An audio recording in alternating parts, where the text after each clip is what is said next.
I have 5:15 on my clock here, so we'll get started. This is May 13th. We're in the Tom Baker Room of the City County Building. It will be the Board of City Commissioners meeting. However, before we start, we would like to ask Chaplain Wolfgram forward for invocation and pledge of allegiance, please. Thank you, Mayor, and thank you for, again, hosting the Mayor's Prayer Breakfast next Tuesday at the Radisson, next Tuesday morning. That's coming up. So grateful to you for offering that and in service and in support of Crisis Care Chaplaincy. Let us pray. Gracious Heavenly Father, we are grateful to you for this beautiful spring day. We thank you for the precious gift of life, family, liberty, and for the freedoms we enjoy in this land. We pray that you would uphold all in authority, especially the President and Congress of the United States, the Governor and Legislature of this state, and all judges. Graciously enable them to lead according to your good and gracious will. Continue to bless our city and our community. We thank you for all of our emergency workers, police, fire, and EMS, along with medical workers and all of our public servants. Give them diligence and courage as they carry out their vocation to serve the common good. Bless these leaders, Mayor Schmitz, the commission members, and those who serve in supportive roles. We pray that matters brought before the commission may be presented and discussed in kindness and respect toward one another, in order that decisions would seek the best interest of our community and be in accord with your good and gracious will. We pray through Christ our Lord. Amen. I pledge allegiance to the flag of the United States of America and to the republic for which it stands, one nation, under God, indivisible, with liberty and justice for all. Thank you, sir. Thank you very much. Yep. If we can call the meeting in order by calling roll, please. Commissioner Risch? Here. Commissioner Zinker? Here. Commissioner Conley? Here. Commissioner Cleary? Here. Mayor Schmitz? Here. First item are a couple of proclamations. First one is for our public works professionals. So whereas public works professionals focus on infrastructure, facilities, and services that are of vital importance to sustainability and resilient communities and to the public health, high quality of life, and well-being of the people of Bismarck. Therefore, be it resolved that I, Michael Schmitz, Mayor of the City of Bismarck, on behalf of this City Commission, do hereby proclaim May 18th through 24th, 2025 as National Public Works Week in the City of Bismarck. I urge all citizens to join with representatives of the American Public Works Association and government agencies in activities, events, ceremonies designed to pay tribute to our public works professionals, engineers, managers, and employees, and to recognize the substantial contributions they make to protecting our national health, safety, and advancing the quality of life for all. Signed this day, the 13th of May, 2025.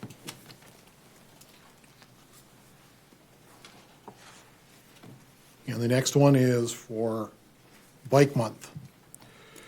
Whereas the bicycle is an economical, healthy, convenient, and environmentally sound form of transportation and an excellent tool for recreation and enjoyment of the City of Bismarck's scenic beauty. Therefore, be it resolved that I, Mike Schmitz, Mayor of the City of Bismarck, on behalf of this commission, do hereby proclaim the month of May 2025 as Bike Month in the City of Bismarck, and I urge all residents to join me in this special observance. Signed the 13th day of May 2025.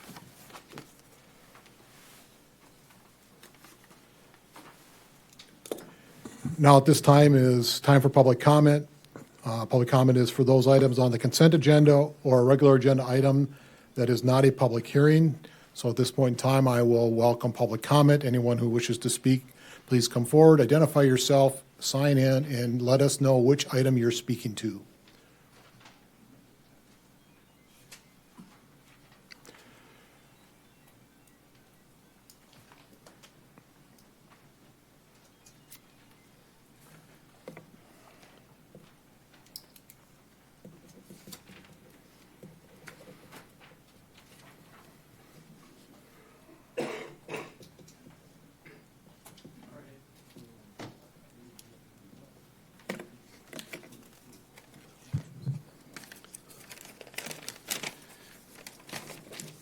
Good evening, Mayor and Commissioners. I am speaking to item D in the regular agenda, the Ottawa Street Reconstruction Project. I am Alan Mayer, President of the Laguna Hills Condominium Association. I'm representing 36 owners in our association that will be affected by this project. Our property is located on the corner of East LaSalle Drive and Ottawa Street. The project collective cost to our owners or the projected collective cost to our owners for this project would be $445,000. I'm here to say that we fully support this reconstruction project. This project is important for the further development of this area, for the safety of those operating vehicles, bicycles, and pedestrians walking. We need a wider street, better lighting, and sidewalks. These three items would help to alleviate a lot of our safety concerns. As I'm sure you know, this road is designated as Highway 83 under the Federal Highway Act in 1926.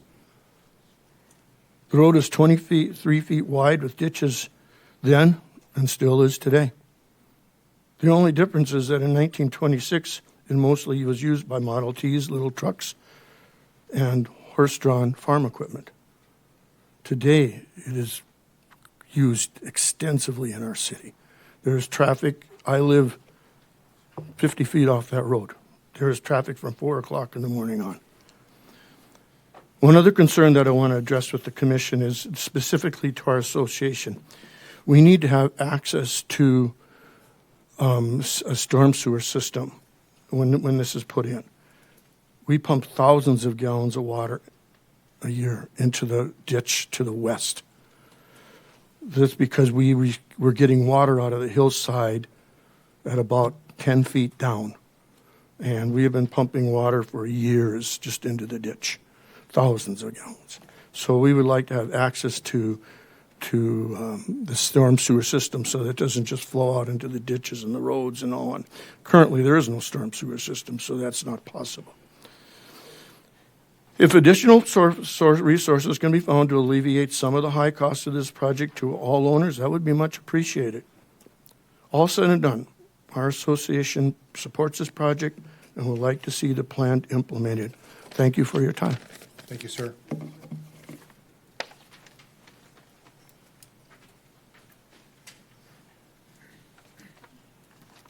My name is Chris Seifert. I too am speaking on item D for the Ottawa Street project. I am not opposed to it, but I'm actually one of the owners with 7 of my siblings since my parents had passed. But we've had some stakeholder meetings on this, and the assessments, I think, need to be adjusted or try to find more funding for it, because just for us it'd be between $300,000 and $400,000 depending on the street, just for our lot at 4733 Ottawa Street. Right now we're trying to sell it, but that's impossible with the assessments that are projected for this project. And I know at the stakeholder meeting there was a lot of other business owners there, and I'm surprised some of them aren't here. But I mean, I know the street needs to be done, but I would like to see funding found from other grants or more. I know the half-cent sales tax is probably for that also. No, but I know when they did 43rd Avenue, they came in part way, like for the two business up there, Cashwise and Ace, and I don't think they were assessed anything for that, if I'm thinking right. And I know they use that street. I mean, the people on Bremer, whatever that street is, they use that street. I mean, that street is a pass-through from State Street to LaSalle. I think the district needs to be bigger or find some more funding. But I know the street needs to be done. So I'm not against that, but I'd like to see the assessment be reduced somehow for us. Thank you. Yep. Thank you.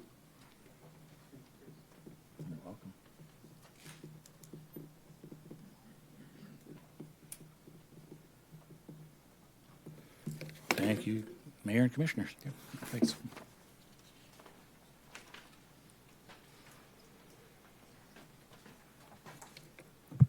Good evening. I'm Casey McCullum. I'm the owner at 4615 Ottawa Street. Some of you might know it as Plant Perfect. I'm also speaking on behalf of the Ottawa Street Reconstruction Project. Just first off by saying, yes, I'm very in favor of this project. We're excited about it. My employees are excited about it because there's obviously some safety concerns with the street and sight lines and potholes, and the street needs to be certainly repaired. A few things that are pretty important to me coming up later in the meeting today. They're going to be talking a little bit on the presentation and be talking about a couple different options as far as how they're going to be looking at doing the project. One of them is street parking on one side of the road, and one has street parking on neither sides of the road, no street parking. As a business who does about 50% of its revenue in 30 days, we don't necessarily need that street parking for 9 months out of the year, but it's crucial for my business and being able to service my customers. Businesses today obviously need to have a certain amount of parking to add, that's relative to the business they're doing. Plant Perfect was built there in the 80s. The business has certainly grown, and right now in the peak season, parking utilizes both sides of the street. So we're already going to have a little bit of a burden by going down to one side of the street, and I'm really concerned if that number goes to 0 sides of the street, where my customers are going to go. Will they put burden on other properties around me? I'm certainly not a parking police, but, it's not fair to my neighbors to have my customers in their parking lot. And I know that there's certainly some other properties along there that can benefit from the use of that street parking. Stockman's Association holds many events throughout the year. The street doesn't even, on both sides of the street, doesn't accommodate that. They flow over into my parking lot, other parking lots, and I know if there's no street parking, my customers are going to end up in their lots and other lots. I'm sure story would be similar for Sky Zone. They got a lot of birthdays one weekend. Where are these people going to park? You've got the coffee shop across the street, an art studio there. I've seen times where the coffee shop doesn't have enough parking. Parking flows over into the streets. I think when they show you the numbers, the project's a little over a $4 million project, and it's a mere $100,000 increase to get parking on one side of the street. And I think that it's kind of a no-brainer to make sure that street parking is there, especially in, modern design. If we're putting a road in, we're going to have parking on 2 sides of a street. So I think at very minimum, we should be looking at parking on one side of that street. The other portion of it, which is also a very large concern, is so far projected, my property alone is expected, as it sits now, with a 25% participation from the city, of looking at about a $700,000 special assessment. It's going to cost me with interest over $60,000 a year for the next 15 years. That is a huge, huge burden for me as a small business owner, wondering how I'm going to be able to make those payments.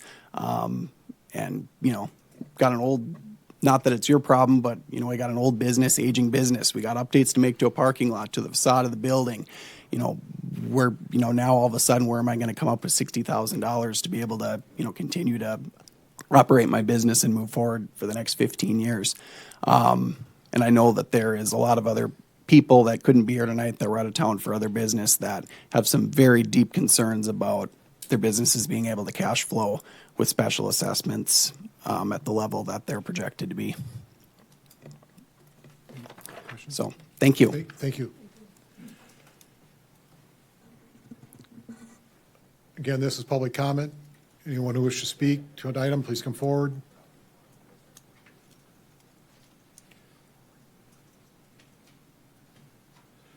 Second call for public comment.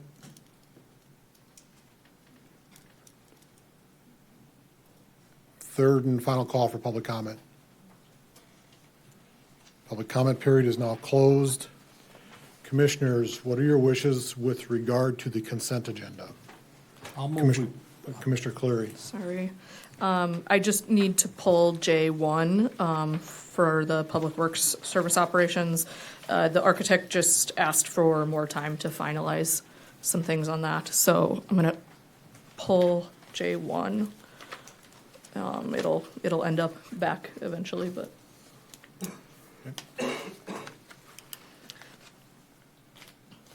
Okay. If nobody else has anything else, I would move to approve the consent agenda with J1 pulled for removal. Is there any discussion? Hearing none, we'll call roll. Commissioner Zenker? Yes. Commissioner Connolly? Yes. Commissioner Cleary? Yes. Commissioner Rish? Yes. Mayor Schmitz? Yes. With permission of the commission, I would like to move regular item M1 to the first to be respectful to those people that got put way at the end, and it's probably something if they could have handled early in the meeting before we have some longer items, it would be lovely. It's a vision fund request. Our commission. Okay, so we'll do that. We would bring forward Nathan Schneider to introduce that item first. Again, it's M1, item M, so as you're looking in your agenda packs, that's where it's at. Thank you, Mr. Mayor. I was not expecting that, so I appreciate you bumping us up. As a matter of fact, the project isn't here because we expected to be at the bottom, but I can run through this, and if Yep. you have any questions, we can wait for them to be here. But you have in front of you a request from the Vision Fund for Simply Golden Properties LLC. This would be for the local match of the Bank of North Dakota's Flex Pace program for up to $100,287.20. This would be to assist in the financing of a new construction of a building out in the Bowden development. The Simply Golden Properties is the real estate holding company. The operating company is Simply You Wellness. It is a women's healthcare center. They do fertility treatments, mental health treatments. I was going to give this to the project to go over, but I'll kind of touch on some of the stuff that they talked about in the Vision Fund meeting. Some of the things that you might find of interest in 2024, 61% of their patients were from outside of the Bismarck-Mandan area. A lot of their treatments that they're doing on a regular basis are multi-day treatments, and so there's a lot of overnight stays. Obviously, that comes with restaurant and shopping and all of those things that go along with overnight stays. The building would allow them to increase, and you can see in the application the increase in employment. Currently, they're employing approximately 9 full-time employees, 3 part-time employees. That number is projected to go to 25 in 5 years, 25 full-time, 7 part-time. It would give them about a 2/3 increase in capacity of the space that they're in currently. They're currently leasing a space in the Security First building in North Bismarck. If you recall, all these or a majority of these requests are in the form of a loan, and so this is no different. This would be in the form of a loan, and you can see the proposed loan terms that we had proposed at the Vision Fund Committee that were agreed upon by them. 2% interest rate to be paid back beginning after the buy-down period is over and lasting 60 months after that. Vision Fund did approve the request unanimously. If there's any questions, I'd be happy to answer. Otherwise, we could wait for the project if you have specific. Well, we can approve without, Yep. I was also at the committee meeting, so I can, Nathan has done a very good job of explaining it, but these are significantly high-paying jobs, and the big thing is they're attracting a bunch of people to come into our community who are going to stay overnight and so on. But go ahead, Commissioner Rich. The only question I have, Mr. Mayor and Nathan, is are they providing some unique services that are not otherwise provided Yep. by other healthcare providers in our community? Yeah, Mr. Mayor, Commissioners, that's a really great question, and I'm glad you brought that up. So they do offer some fertility treatment type options. They would essentially be the only fertility treatment center between Fargo and Billings. Yep. Other questions? Commissioners, I'll leave it to you if you want to wait for the applicant to come or not. I'll make a motion to approve as presented. Second. Is there any discussion? Hearing none, we'll call roll. Commissioner Connolly, Yes. Commissioner Cleary, Yes. Commissioner Risch, Yes. Commissioner Zenker, Yes. Mayor Schmitz. Yes. I appreciate that, Jason. Mr. Mayor. I'm sorry, I'm sorry I called this that's out, but I just was trying to be respectful to them because Yeah. I think we have some longer items. I appreciate that very much. Thank you. Yep. All right, moving back to item A in the regular agenda. Public hearing on ordinance 6622 zoning map amendment for Misty Waters first replat and Misty Waters second replat. Go ahead, Ben. Thank you, Mayor. The Community Development Department is requesting a zoning map amendment associated with project ZC 2024-008. And I'm just curious if the monitor could reflect the PowerPoint.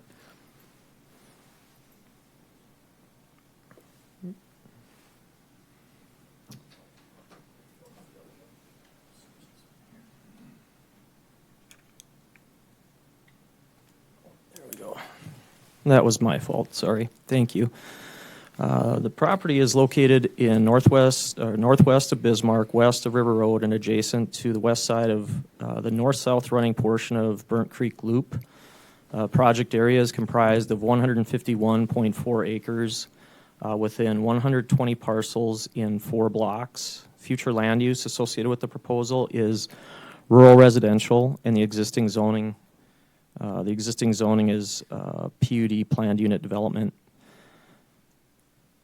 The proposed zoning map amendment requests to implement a new PUD with the following changes. A rear yard setback for Block 1, lots 5 through 12, 14 through 16, 18 through 25, 27 through 29, 31 through 38, 40 through 55, 57 through 62, 64 through 83 of Misty Waters subdivision, and Block 1, lots 1 through 3 of Misty Waters first replat, represented in the surveyor's affidavit, which is reflected on the screen here, and it's also within your packets. Essentially, you'll hear some other items tonight about release of a stormwater and drainage easement, but effectively, many of these lots in this area, let me pull up a pointer.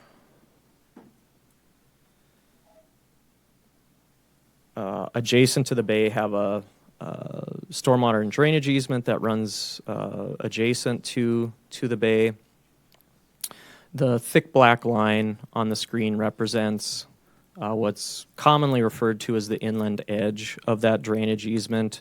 Essentially what this document is a surveyor's affidavit. So this is a recorded, legally described document, or will be recorded if this item is approved, legally described document that reflects what the proposed rear yard setback would be for those lots I just referenced, and would be in effect even if the stormwater and drainage easement for each lot was vacated.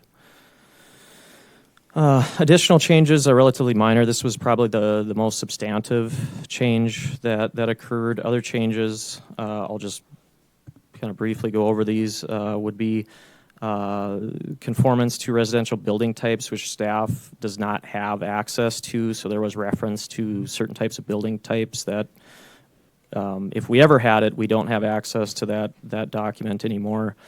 Reference to the specific number of single and two-family building types. The area has been replatted now at least 6 different times, and the reference in the original PUD language doesn't reflect the current character of the site in question anymore. And then it specifically references the lot modification process in Bismarck zoning ordinance. It's duplicative of what's already in Title 14, so unnecessary to have in the PUD language itself. The Planning and Zoning Commission did consider this request at their March 26, 2025 meeting. At that meeting, 5 members of the public spoke on the item, with 3 who were supportive of the proposed change and 2 in opposition. As I typically do, I'll just sort of summarize the comments in opposition. I went into a great deal of detail back in April 8th on staff's response to these. I won't go into that level of detail here unless you want me to later in the discussion, but I'll just sort of hit the highlights of what the concerns and questions were. One of those, why is the setback being changed?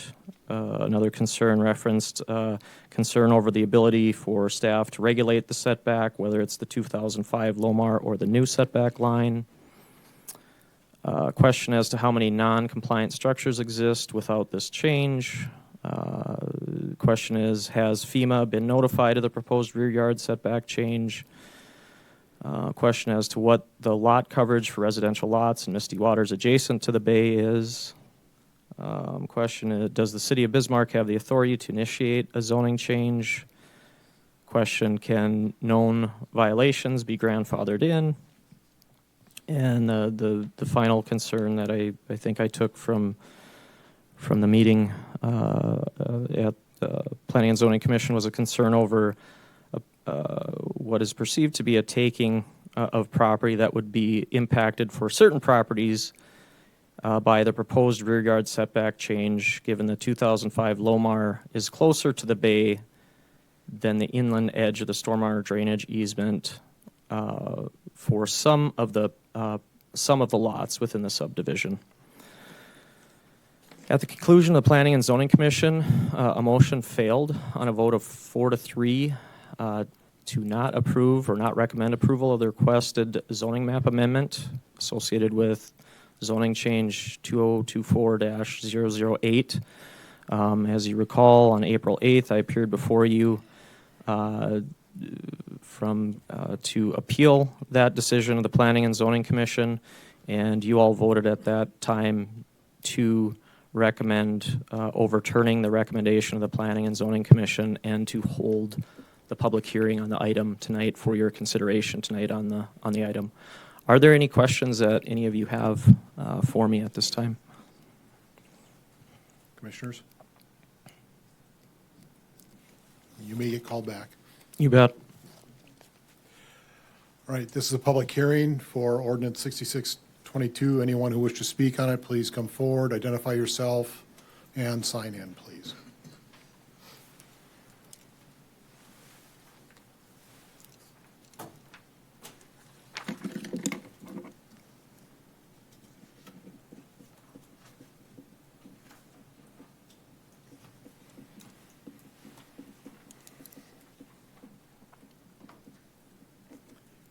Good evening, Mayor and Commissioners. My name is Michael Gunch.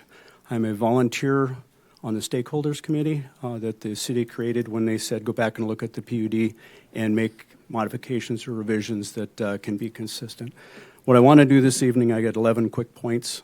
This has been debated a number of times, but I think it's critical to understand a little bit of the chronology as well as the background and authorities. The setback line, the 2005 Lomar, was created by the city and was under their authority. In other words, it's your line. Therefore, any interpretation of that line is under the city's authority, which was done. Unfortunately, the court looked at that interpretation, looked at the language, and said your language doesn't comport with what you're actually doing. So therefore, they said you were in error. So until that time, until the court actually took action, the city was doing what it has authority to do. So remember, again, the setback is a city-established line, not one created by the courts. The court just said what language you had was not appropriate or didn't work for what you were doing. So the simplest correction is for the city to reestablish a new PUD line, new setback, that complies with your interpretation of what your language was, or new language if you so choose to do so. The action was taken on Dream Circle was in essence that mimics exactly what you're trying to do here. That action was approved by the commission after some lengthy discussion.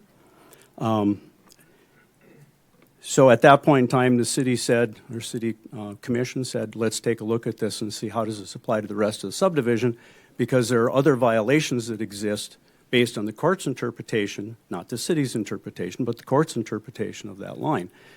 So I was asked to be on the steering committee or the stakeholder committee, and I volunteered. We had a number of discussions.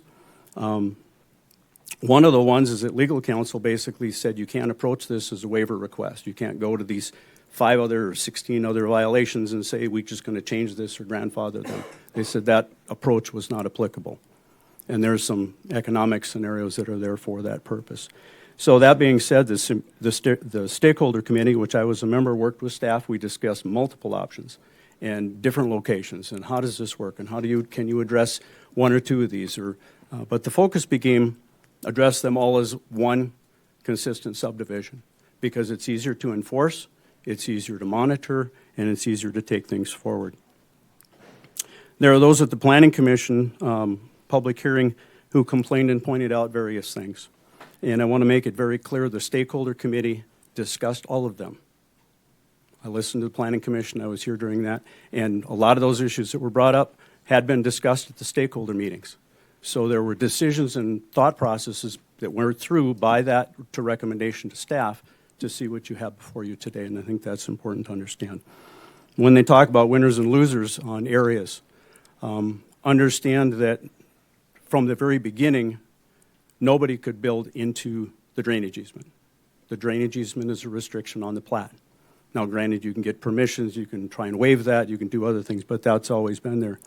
The HOA, the Homeowners Association, took action and passed a covenant that effectively makes that the restriction for the development. They had over 70% of their members, which is enough to change the covenants, to restrict it to that line. So regardless as to what you do here this evening, that line is restricted. That's where the restriction is based on the HOA and the covenants. Now, obviously, there's an enforcement provision that changes that. So your action today with the PUD recommendation is to effectively look at those violations that occurred from the court's different interpretation than the city's and then correct that so that those properties are no longer in violation. And this has been a roundabout process that's gone on for some time. So I think the bottom line to understand this, the PUD action creates uniformity and consistency with the covenants. It provides the simple corrective action that I've discussed earlier based on the court's action. And it fits out the early or the existing conditions that are out there, and it corrects the violations that currently exist. So by approving this as a member of the stakeholder committee, I appreciate what staff has done and the conversations that we had. I thought was very thorough and it's been documented. There are those that would disagree with that, but as a member of the stakeholder committee, I concur and would recommend that you approve the PUD as presented, and I would stand for questions. Any questions? Thank you, sir. Thank you. This is public comment. Anyone who wishes to speak, please come forward.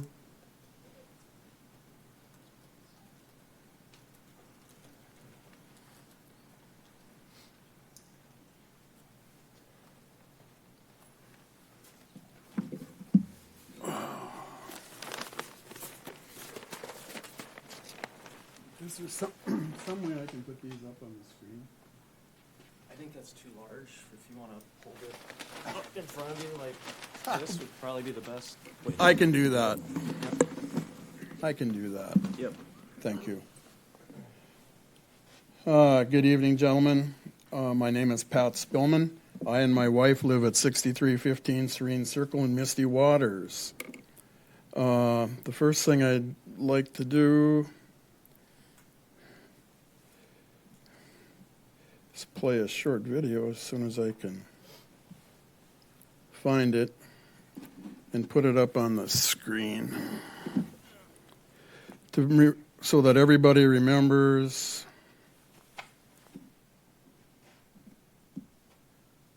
It should be ready to go whenever you're ready. Thank you.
Mayor and Commissioners, this has been, and Brady, correct me if I'm wrong, the error was discovered, so the permit was issued. Mr. Mayor?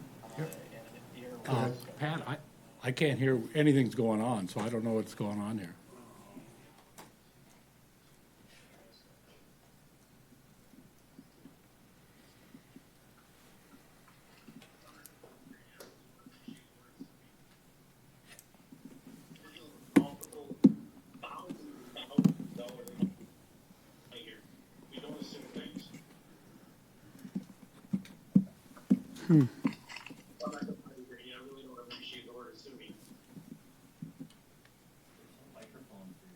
Where is the mic?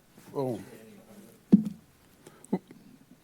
What this is a minute and 30 seconds of a city commission meeting held on November 27th of 2020. I don't understand. But you can still pull in locations from the front and get a mathematical demonstration and come up with what your setback is.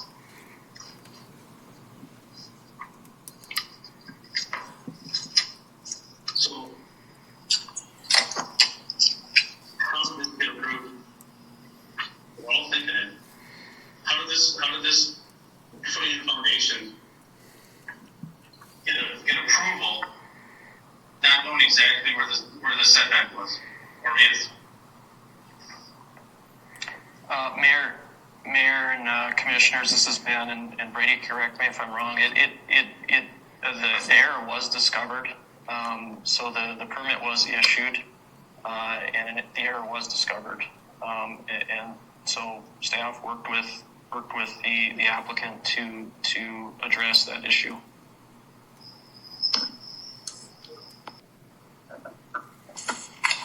I'm not complaining, Brady. I really don't appreciate the word assuming. We're dealing with multiple thousands and thousands of dollars of money here. We don't assume things. So I would understand that there could be an instance where you couldn't get to the rear pins in the backyard and pull the tape just because of ice and winter conditions and those types of things.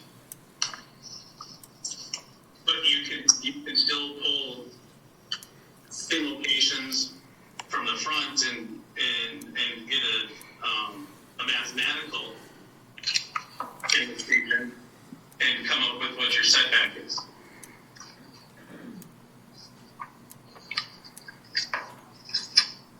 So how's this get approved? We're all thinking it. How did this footing and foundation get approval, not knowing exactly where the setback was or is? Mayor and Commissioners, this has been, and Brady, correct me if I'm wrong, the error was discovered, so the permit was issued, and the error was discovered, and so staff worked with the applicant to address that issue.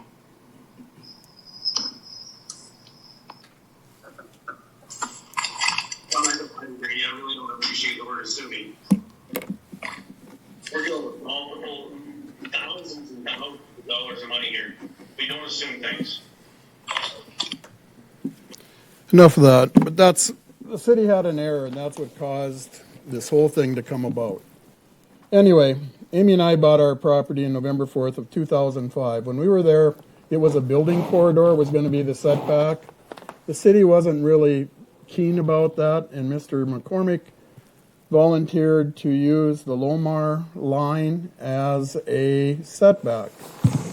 And I got a drawing of the Lomar drawing. Never mind. Thank you. Thank you. And this is the Lomar as it exists. It's a meets and bounds survey. Everything within the traverse or the area within the traverse is at elevation 1639 or above. That's how a Lomar is done. It doesn't say everything's at the same elevation. All it says is the minimum elevation in that traverse, a traverse you have to have in order to calculate area, is at some elevation.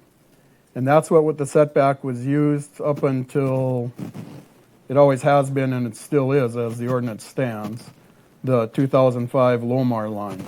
Easy to survey, the meets and bounds survey for the line is on the drawing. Any capable surveyor should be able to replicate it on any lot, and I know on my building exhibit it is there.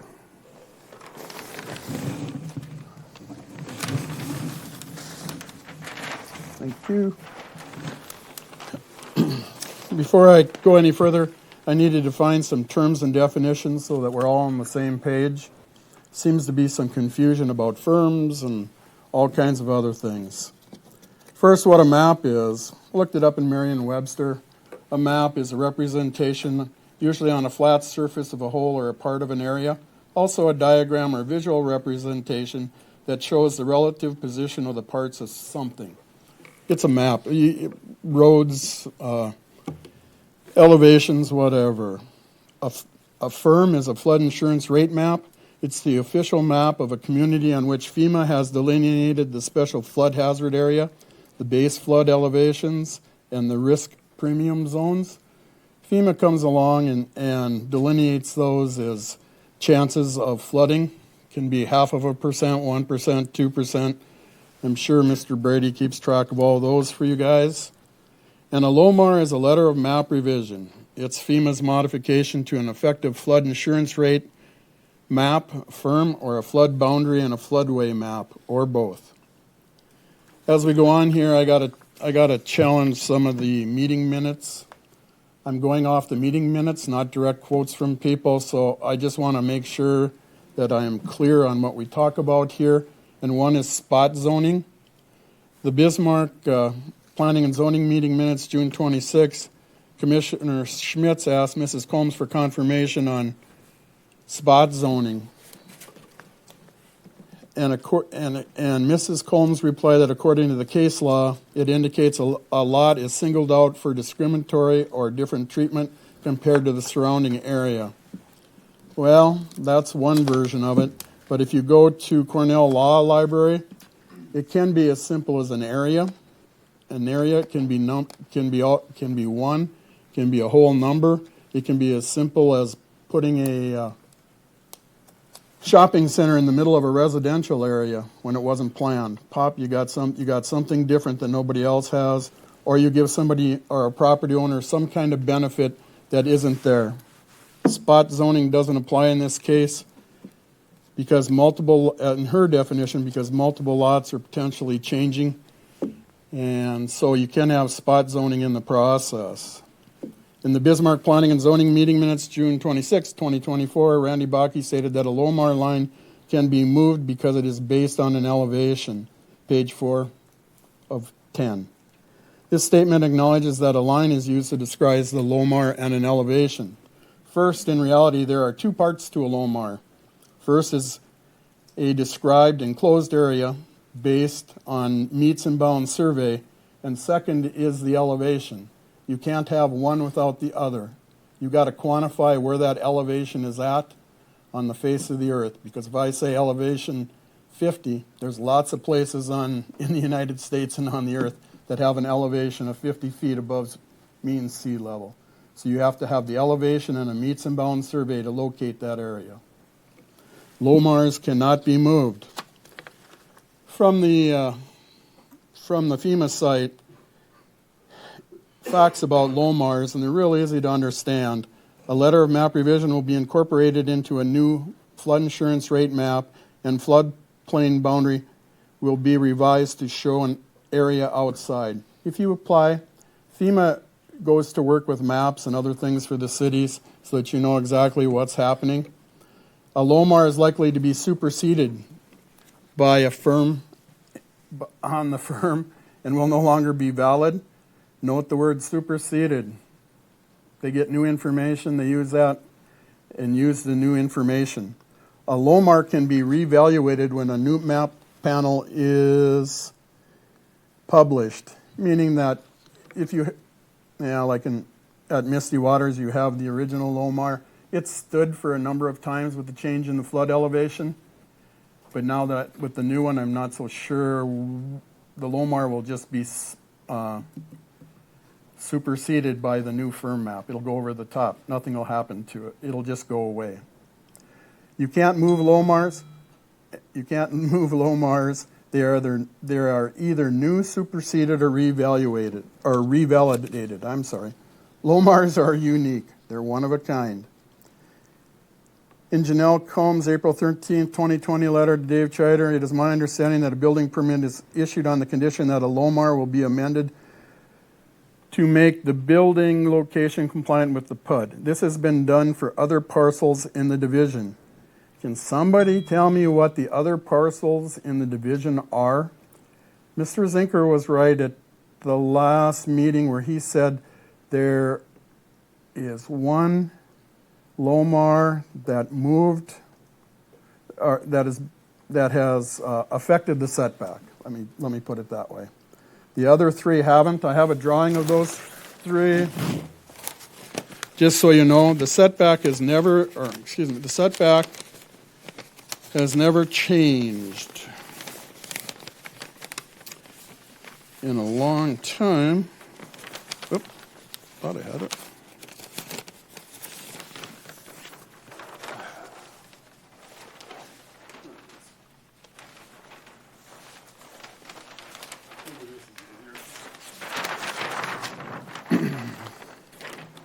Here are the three Lomars on the Misty Waters plat. They were done after the 2005 Lomar. What they were regrading of the existing lots so that it was correct. They came back in, had some extra fill, did some grading, and so they reapplied for the three Lomars. The Lomar areas are in red. But no, there were no buildings, there were no building permits at the time. They just came back and made things accurate and correct. That's what those Lomars were for. There's only one Lomar that changed the setback, and that was the one for sellers.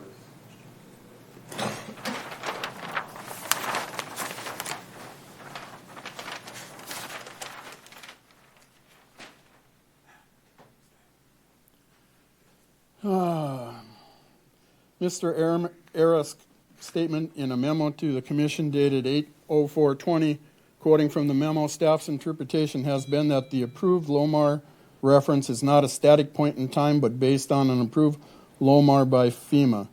Since 2006, there have been 8 lots adjacent to the bay that have gone through the Lomar process within Misty Waters subdivision. I believe that's the 8 lots where they came back and applied for another Lomar with no change in the setback or anything else. Correct? The Lomar did change. The location did change.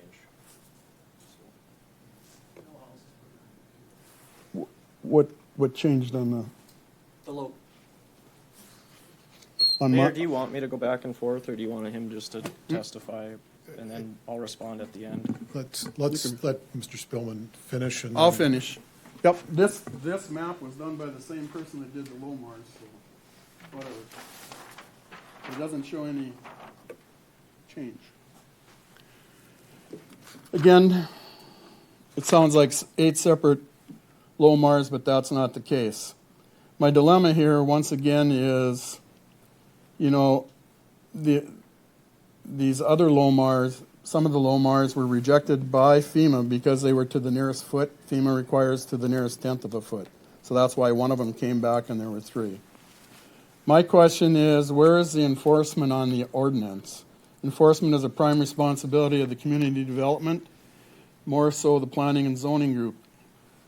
The setback that we have on lot 36 is a Class B misdemeanor. The Supreme Court reaffirmed and ruled the rear setback line is unambiguous and gave no deference to the city's of Bismarck's opinion. Why are we here? This has been 5 years in the making. Randy Bakke also made a statement that the decision by the North Dakota Supreme Court affects his clients along with 8 other applicants and owners. That's on the peninsula that most recently. He states that the ruling reduces the buildable square footage, therefore diminishing the fair market value and taxable value of the properties. If you're going to approve this new PUD, I would like to have an additional 50 foot of setback on my property to build. The commission wanted everything, or the new setback, to be fair and equitable. I want the 50 feet that the sellers get on theirs, and I have a drawing of that.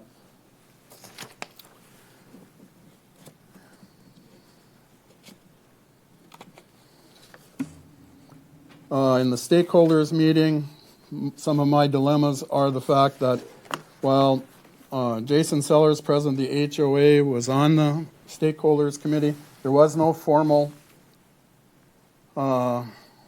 information to the homeowner association members. There's no formal communication sent to the membership during these discussions that I'm aware of, and I was on the board of directors and have since left. A couple other things came up in the discussions with another property owner builder. Mr. Sellers was made aware of the rear setback while laying out a home on lot 54, I believe, sometime in 2019. Mr. Sellers was doing a layout with another gentleman. Who it is, he didn't know. The house exceeded the rear yard setback, and it would appear the sellers found another lot, 36. I have an email from Brady to Big River Builders for your consideration, and I'll read it to you. It's short.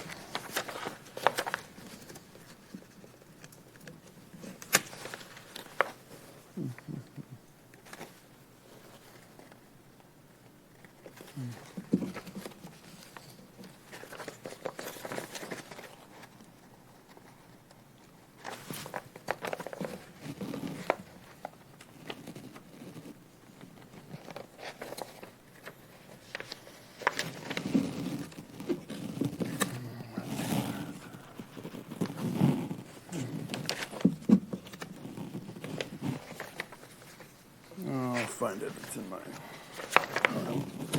Anyway, there's two other emails I have. There's been discussion on, at what percentage have the people signed the petition for changing the covenants. I have two emails here from Dale, one from Dale Gossett, looking to have his and his wife's signatures removed from the petition for changes. I also have one from Troy Nelson. I'd like to withdraw my signature to amend the Lomar line. People, I don't know what people were told. I wasn't there, but my understanding is for some of these people, they were enticed to sign because of a threat of sellers suing the HOA for $2 to $3 million. And that was what happened, or that is could be one reason why there were so many. I was not asked to sign, and either were some other people in my cul-de-sac. They knew who would sign and who wouldn't, and they asked those that would. I also have another email from Jordan Anderson to Brady, and it states we have Jordan Anderson is the builder for Sellers, and it states we have found a different lot up there that works better with the home plan. It is well past the Lomar. Base flood is natural grade out there, so we will build the home to 1642.8 and should be golden. The pool is a different story. We'll get an engineering site plan to appease the drainage easement for when the time comes. Just looking for your go-ahead. You already know that the house is being prepped and looked at to be built across the Lomar line from this. That's what I take away from it, and they're looking to Brady for ideas on how he might proceed. What day is that email dated? That email is dated April 11th of 2019, before anything started to happen in terms of construction. And you can have copies of it. I just didn't make them. It's not a problem. So with that, I'm going to close what I have to say. I do have for Mr. Arith part of the stormwater plan that tells you erosion and sediment control during and after construction if you don't have it. Okay, yep. No, it's the engineer saying that once landscaping has been done, there's no need for the drainage swale. That's what he's saying. With that, I'll close and move on. Thank you for your time. Commissioner Risch, did you have a question you wanted? That's okay. He answered my question. Any other questions? Okay.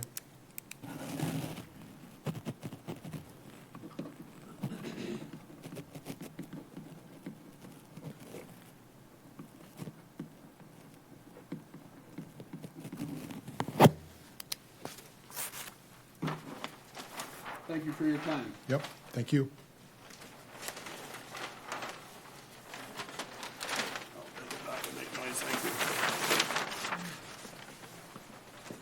Ben, did you want to address the one question that was brought forward on those? Sure. Yep. Thank you, Mayor. I'm going to give you your phone right away.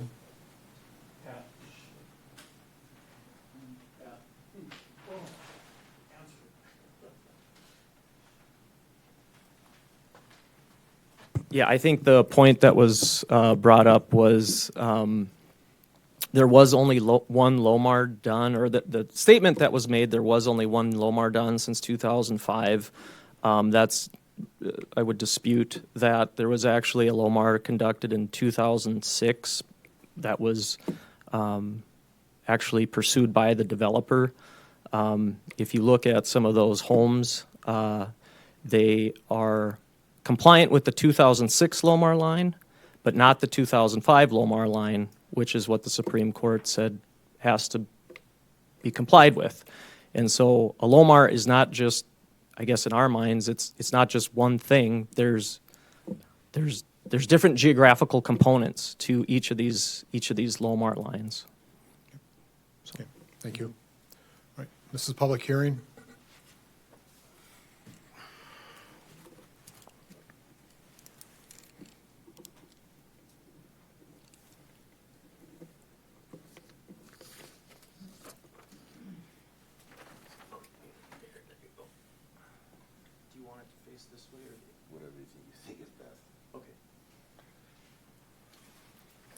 Commissioners, Mayor, my name is Matt Geiger, and I live out in Misty Waters.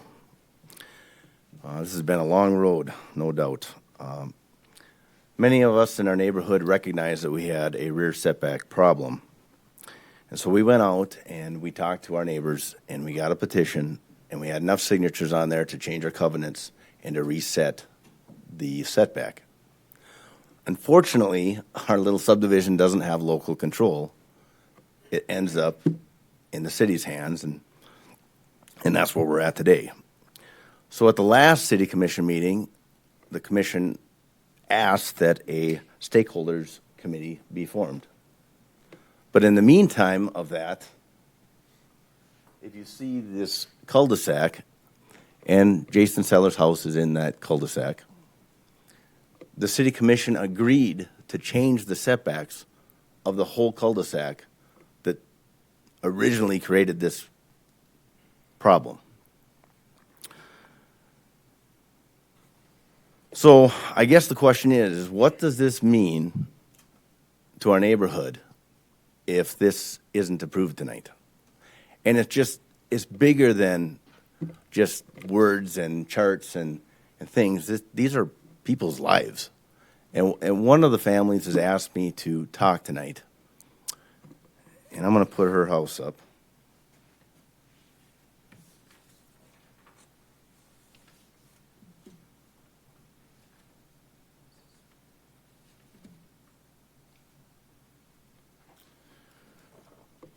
So Dave and Bree Walth were at the last meeting here, and unfortunately Dave has passed. And Bree lives at this home with her 3 children.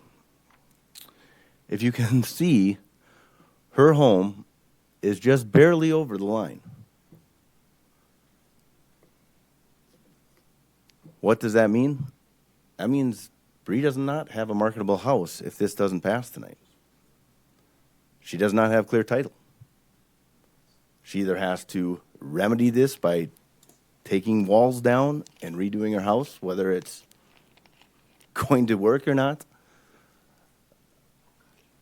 or she sells it as is for, well, you know what that means. And she's just one of several families out here that are just a little over the line. So I guess at the end, I hope you support our local neighborhood wishes. I hope you support the stakeholder committee and what they've recommended, and your staff. I think the good of passing this far outweighs the bad that could be. So, any questions?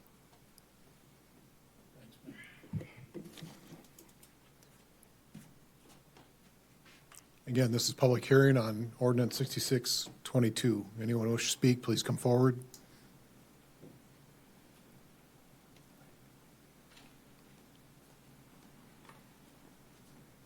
Can you jump back to Matt's, to his prior picture there? You want this one? I want the other one. Thanks. Good visual. Please.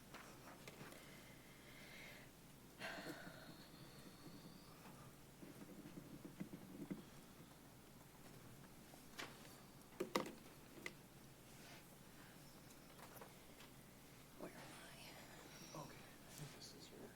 That's me, yep. Hi, everybody. Thanks for listening once again to me. I'm Teresa Reese. I also live on Dream Circle.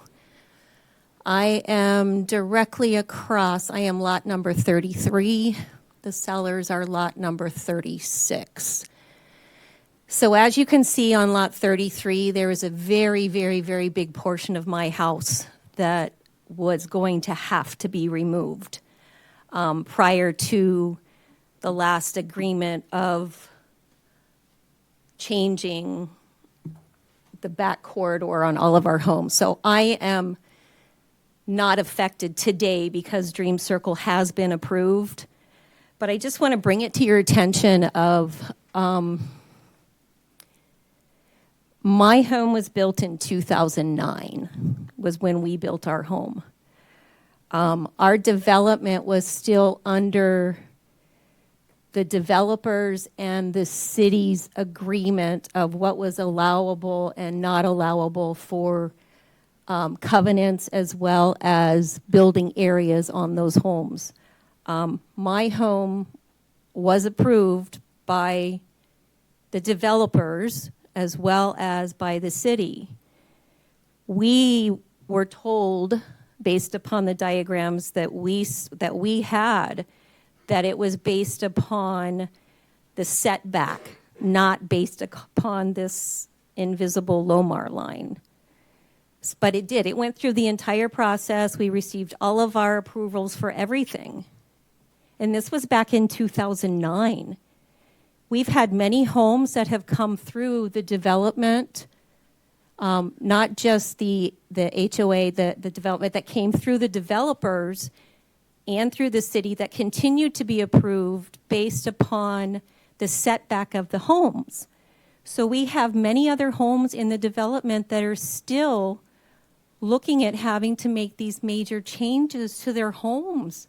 I mean, I was terrified that I was going to have to knock my home down. I was terrified that this was going to happen to me. We have other people in the development that are looking at the same thing because everyone's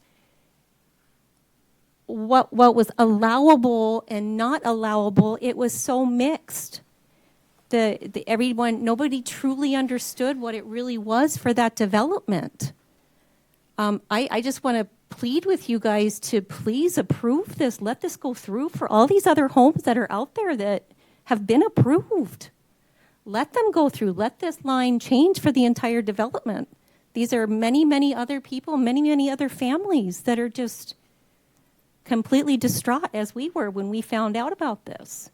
I mean, I'm not pointing fingers at anybody. It's just a complete misunderstanding of what was allowable and what wasn't allowable back then. So thank you for listening to me. Thank you. Again, this is public hearing. Anyone who wishes to speak, please come forward.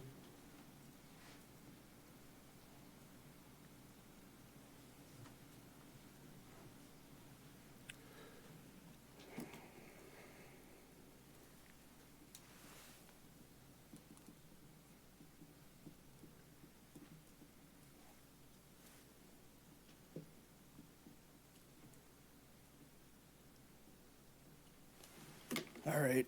Well, my house is over the line. Can you just state your name for the record, please? Oh, I'm Brian Bosky. I live at 6030 Tranquil Circle. And I got a corner of my house that's over the line. Well, you can't tear 6 feet off a sunroom when you got floor heat. I mean, it just don't work. You can't put down a new foundation. So you're basically deciding if I eliminate my house or not. And when I did the home, I went through Tolman Engineering, and they're the one that engineered the whole bay. And everything went off the drainage easement. There wasn't even a Lomar line on my sheet. So I took that to the city, and they said nothing about a Lomar line. So this was in 2015. That Lomar line was completely ignored, like it didn't even exist. So I'm all for getting this changed. Just thought I'd come up and state that. Thanks. Yes, again, this is a public hearing. Anyone who wishes to speak, please come forward.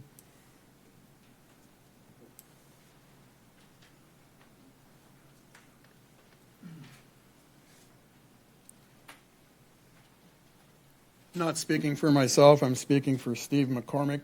I called him today. He is still out of state. He is against changing the rear setback regardless of an amendment to an existing PUD or a new PUD.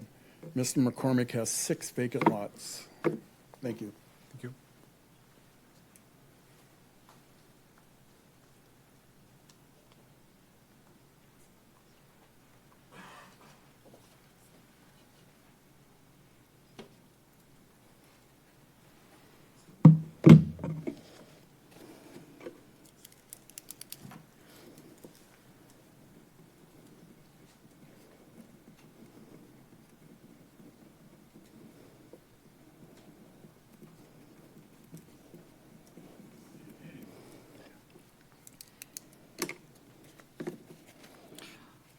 I brought a few handouts. My name is Jerry Ketterling. If there's an extra one, I'll take it back maybe for the overhead.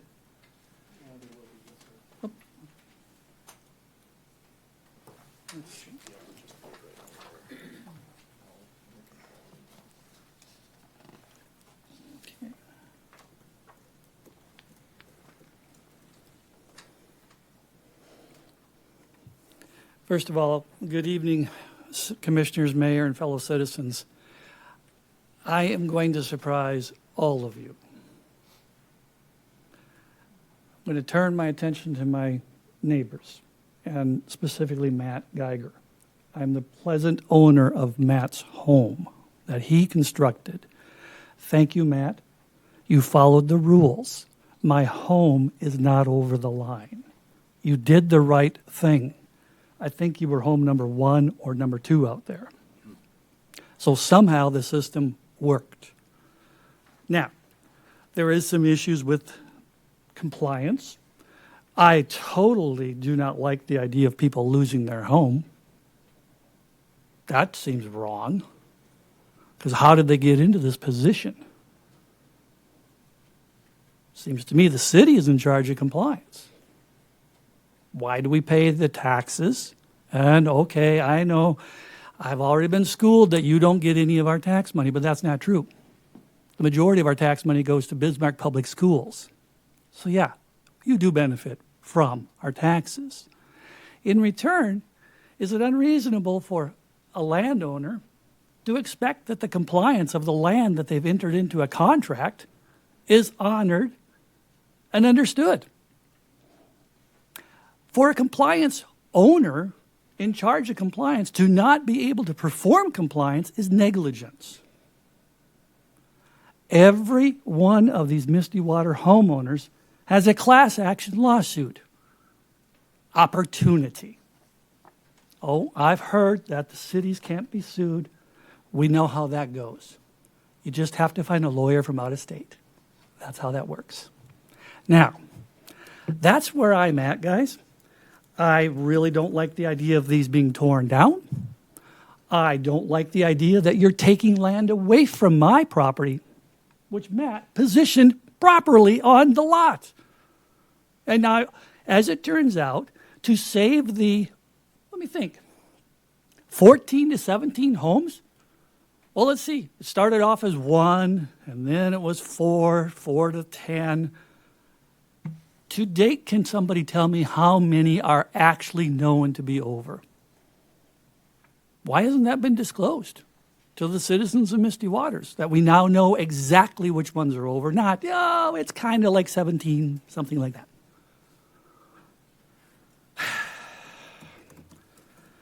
This is a shame. And the shame rests on the city of Bismarck. I don't care about politics. I care about my family and my family's property. I care about my neighborhood. My neighbors may not know that. I do. I'm pissed. I am pissed that my neighbors are going through this kind of struggle to save their properties because they were, I don't know, lulled into building a bigger home than belonged there, positioned it wrong. We have checks and balances. They weren't followed. So, no, I am not a troublemaker, and I'm not a dissenter. I am a homeowner, and I am their neighbors. I have done something on my lot, everything right. Thank you again, Matt. You did it right for me. I stand before you opposed to the setback change as it is written. Why? Because you're giving away land to other people and taking away land from me. You see, that's cool if you're on the receiving side, and the majority of the lot owners around the bay are receiving land. That's great. It saves their homes if they're in that position. I'm happy. I'm good with it. But how dare you take land away from me? That is a direct violation of my Fifth Amendment. I have had no due process. This is my due process. Okay. I have before you, I think it was at the last zoning commission meeting, maybe it was the city meeting, somebody used the words that the land that I'm being asked to give up is inconsequential. What is inconsequential? Who determines the consequences? Who determines the value of something? Let me tell you, there's only two people that determine the value. It is not the city.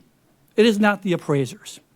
It is, number one, the owner and their dream of what they want to do with it, and the right that they bought in contract with the city to have ownership and access rights to it. Number two, what determines the value of the property?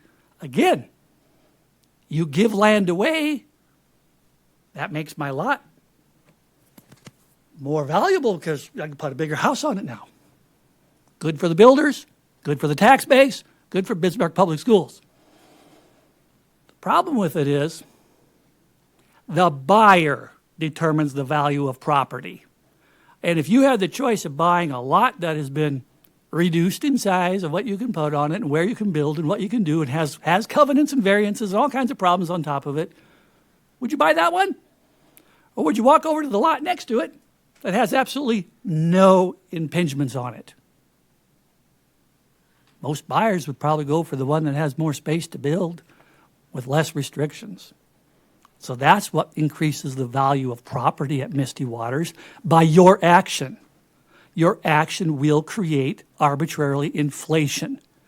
Not at the assessment level. No. The buyer level. Which, hey, for any of us who are looking to sell, that's good. That's really good, actually. Got no problem with that. It's capitalism. What I have a problem with is my city creating it and driving it and picking the winners and the losers. That, to me, just doesn't sound right. because I'm on the losing stick. And you see, we've had meeting after meeting after meeting about what to do. We want to have something that is fair and consistent. And what you have in the monitor up there is what is proposed for my land. You can see very clearly the yellow line is the current setback. Oh, I thought finding the Lomar was difficult. I thought finding the setback was hard. Apparently not, because the city sent out a link that I clicked on, and right there it was. A nice, pretty picture, which I copied. And then being an engineer, I didn't stop there. Oh, no. I was hell-bent on finding out how inconsequential my land loss was going to be. In my eyes, 1 foot is consequential if I don't have payment for it. 2 feet is even a bigger issue. But no, you've got 1,058.4 square feet removed from my access, my legal entitled access. It doesn't matter what my plans are. It doesn't matter what somebody else thinks the value of that is. What matters is what I think about it and what my future buyer thinks about it. Okay? So there we are. You're going to take away 1,058 square feet of mine, which, by the way, just works out to 4.1% of my entire lot. How many of us would take a 4.1% haircut on your salary?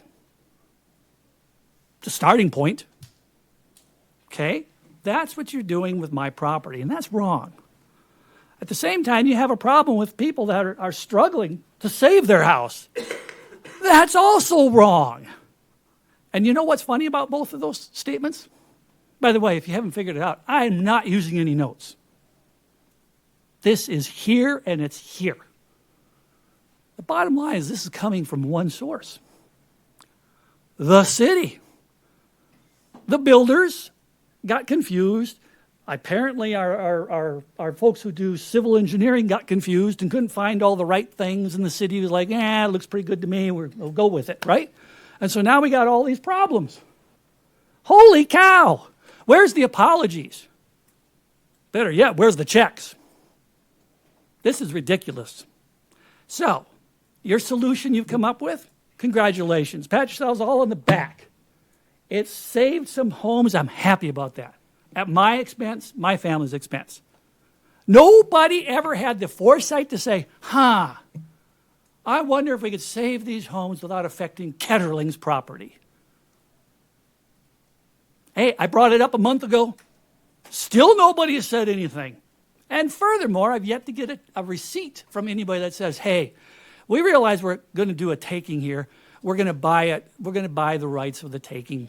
Make you happy. Nope, that hasn't happened either. So what do you think the value of that is? It's not this per square foot divided, it's not the cost of the lot divided by the square foot.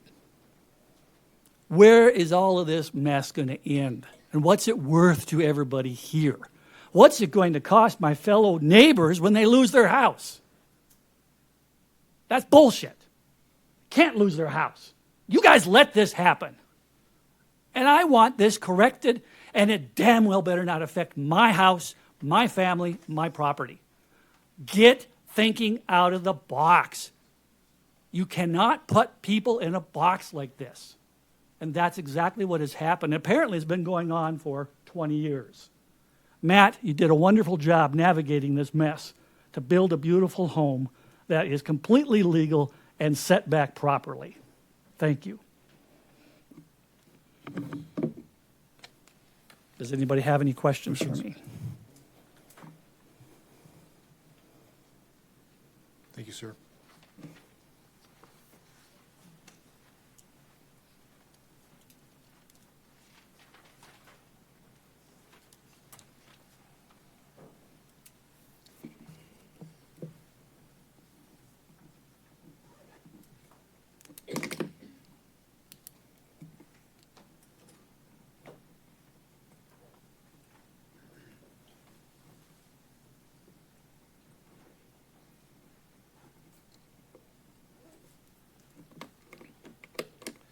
Hello, I'm Jeff Carlson. I live at 6416 Dream Drive.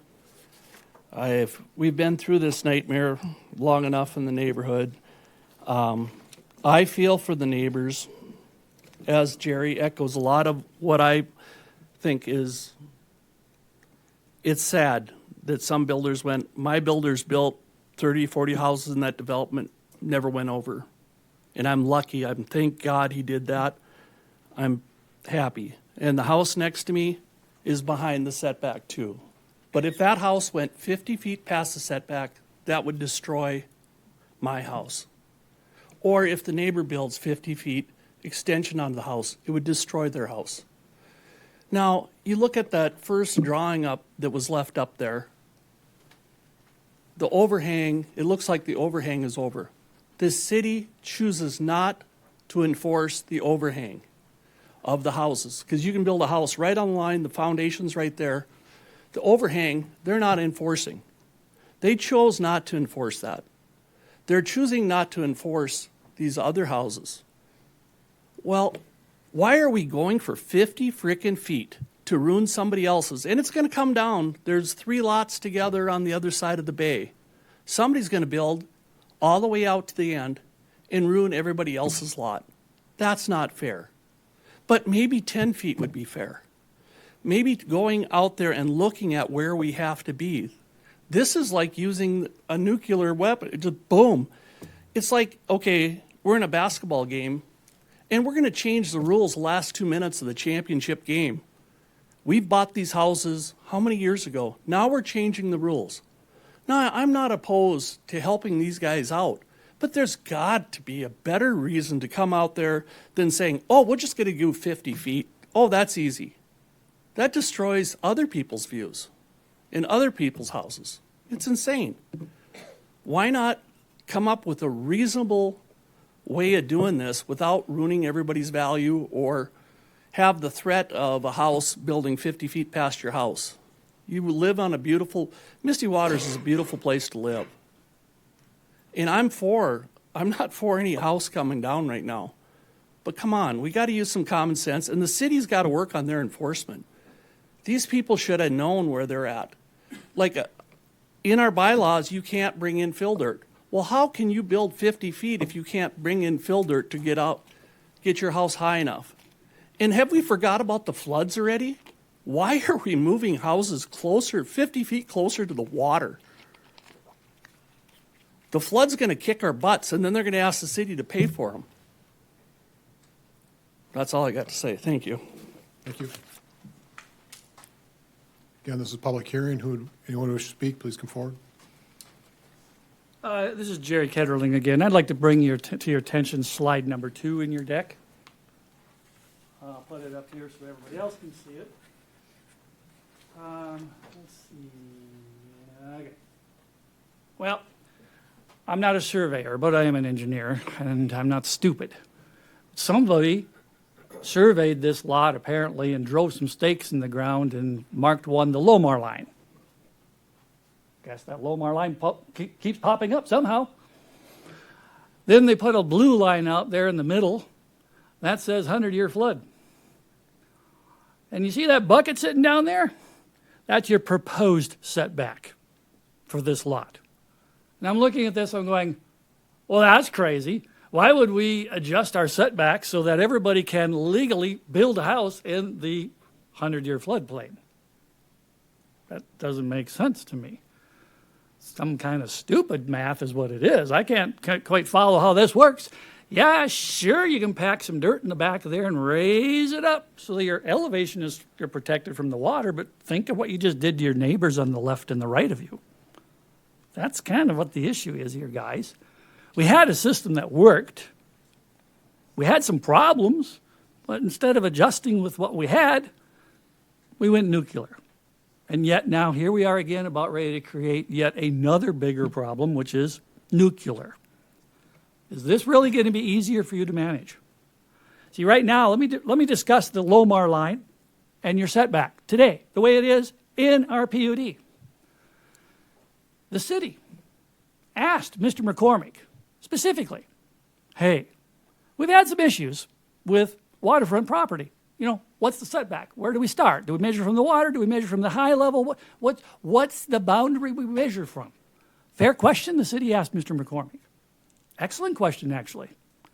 City said, gee, we would really like if you could come up with a plan of a fixed line in space that can be surveyed by a leaps and bounds survey, a permanent line that can never go away, and we'll call that our setback.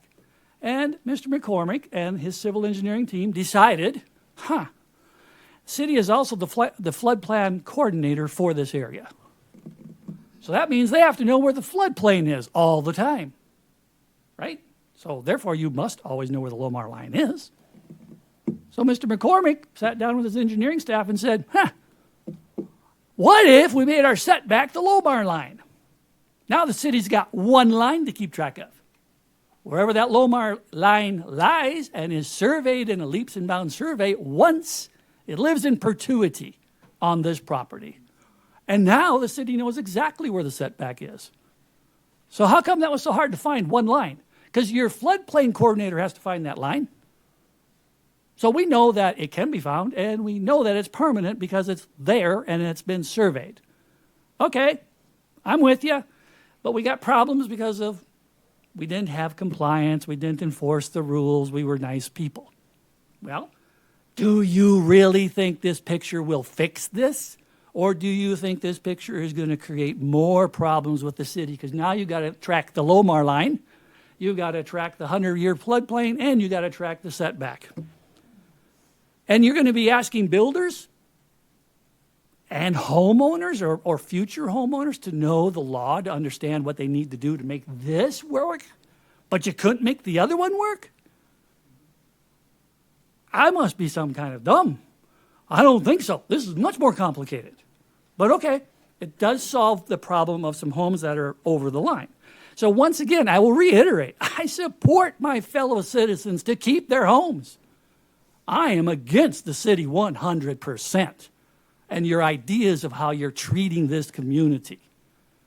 Create a line. I don't care if you have to hire a civil engineering firm to come out there and trample over all of our yards, but create a permanent line that you can agree with and we can agree with, that you can find and we can live with.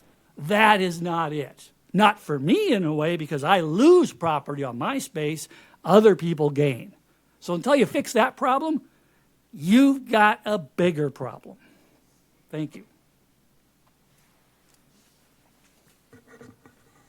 This is a public hearing. Anyone who wishes to speak, please come forward.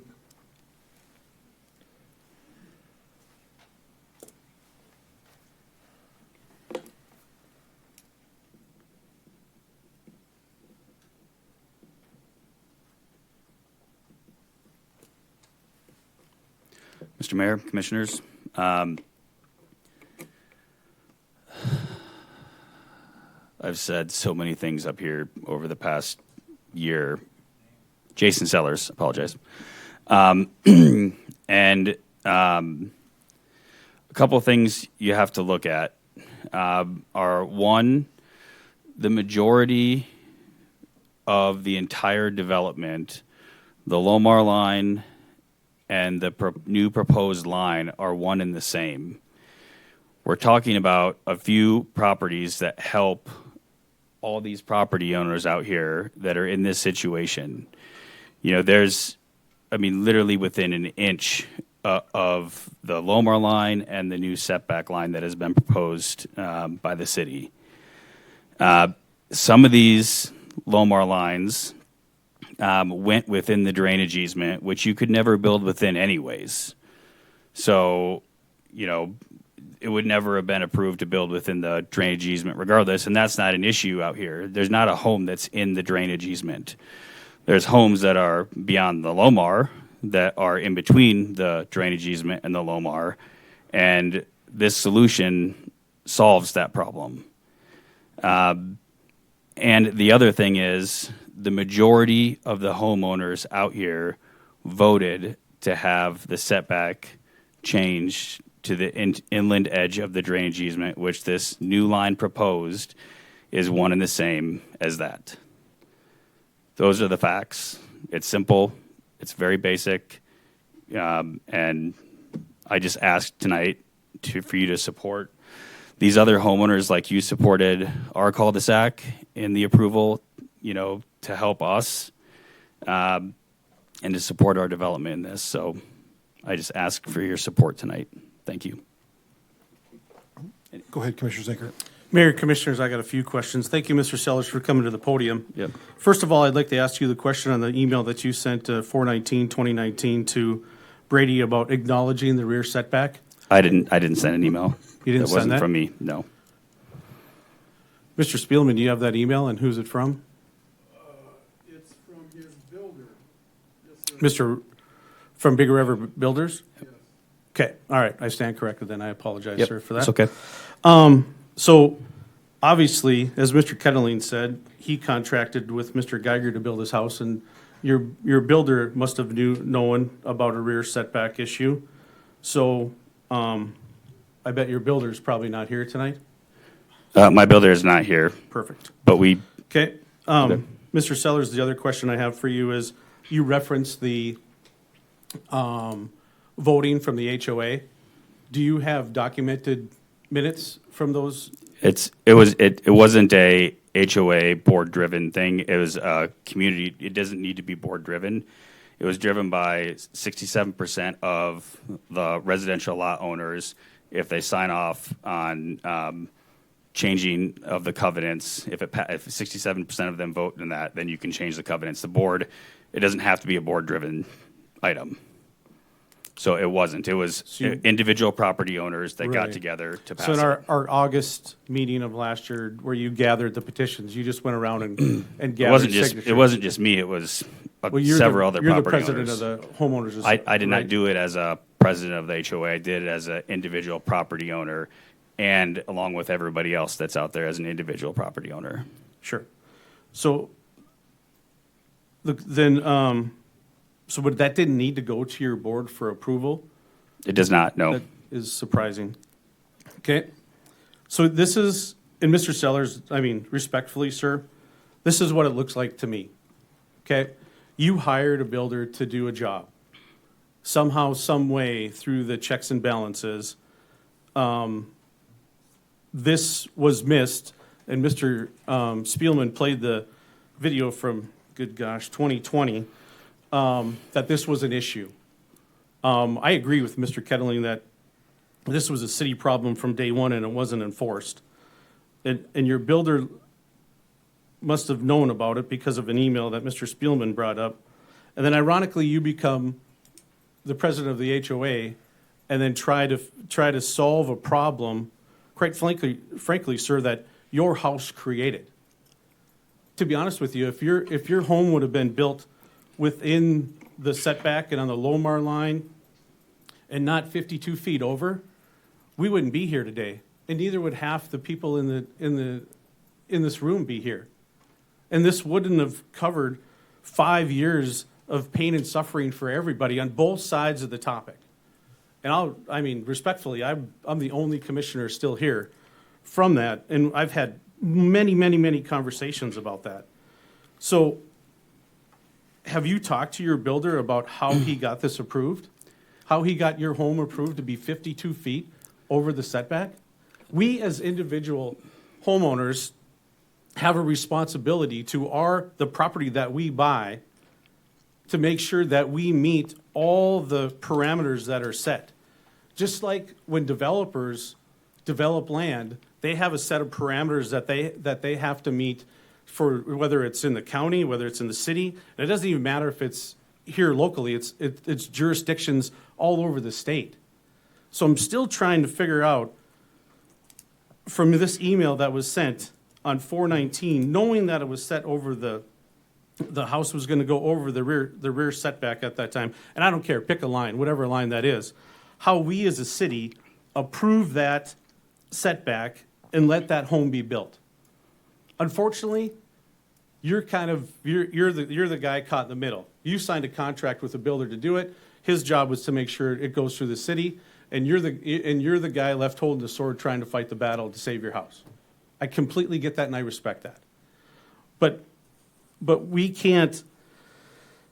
have to have answers as to how this happened before we can approve this PUD. And respectfully, sir, from my end, I received every approval from the city, from FEMA, from the HOA that was required to build my home, and I trusted that to move forward in building this, and along with my builder as well. So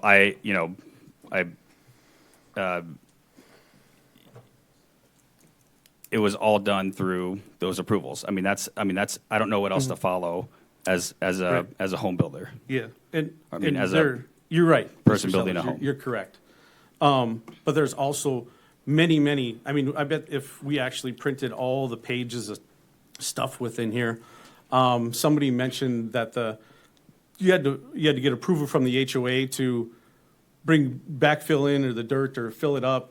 You got that, and then I remember I would have to go back through all of the agendas where that was actually rescinded by the HOA at that time.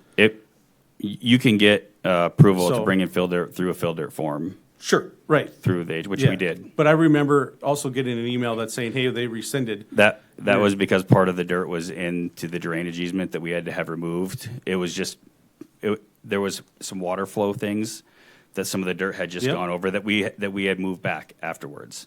Sure. So that was related to that, not related to removing fill dirt to build Right. our home. And again, I'm just pulling it off Yep. the top. I just of my wanted to head. clarify. Yep. I apologize. All right, no problem. Any other questions? Okay. Thank you. Thank you. Again, this is a public hearing. Anyone who wishes to speak, please come forward. A second call for public comment. I'll call your attention to slide number 3 in your deck. I'm all for this being fair. I want it to be fair for everybody, and I want it to be fair for me, okay? Doing a takeaway for me, not acceptable, guys. Figure it out, okay? Not that hard. You're the government. Now, for my citizens, my apologies to all of you if you think I'm an asshole. I'm not. I'm speaking on your behalf and your best interest, and I want every one of these homes saved. Now, can we get creative? I want to ask a question about this one. Last I checked, and I don't know, I haven't checked again, but you guys can fill me in. What happened to that lot that is next to lot 36? I think it must be lot 37 on Dream Circle. I don't think their setback got changed. That don't seem fair and balanced, now does it? So let's make sure it is changed. Mr. Kettling, If it isn't. I'm going to stop you right there because we tried to include that in the PUD. Couldn't do it? But because of red tape and logistics and legalities, you can't just add in public hearings and notifications and those types of things. You can't just add it. And that's how this came about. Okay. In fact, So- that's how the request That's- that was put to city development for I'm this fine whole with that. PUD so we could address that as well. Unfortunately, Okay, that's why I nobody want knew to make that. sure it is addressed, because I haven't seen the plan, okay? I just know that what it impacts on me is my property. So I want to make sure that we are fair to everybody out there, including that property owner and including my property. And I really don't care how you do it. If you want to use the back drainage ditch for 99.9% of the property out there, go for it. Skip mine, because you're taking land away from me by doing that. Or declare it a takeaway and deal with it on the financial side. I'd prefer you just give me the land, though. That's really what I want. I want access to my land. I want to have what I bought. That's it. And that is the last slide, I promise you, as my last testimony I have for you. I want my citizens healed. I think it's time Misty Waters gets to the point of forgiveness and healing. Jason tried to pull together a community get-together. Bless his heart, he tried. We can't even get our community get-together for a party. It's getting that bad out there. So, Jason, thank you for doing that. That's all I have to say. Thank you. I don't remember where I was at, sorry. Second call for public comment. Third call for public comment. Seeing or hearing no further public comment period is now closed.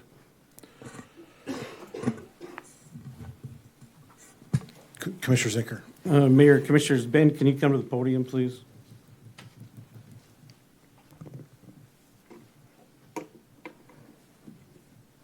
Thank you, sir. So first question to you, Ben, is on the new plat of the map of the PUD, have we had any surveyors out to take actual pin placement locations for the entire area?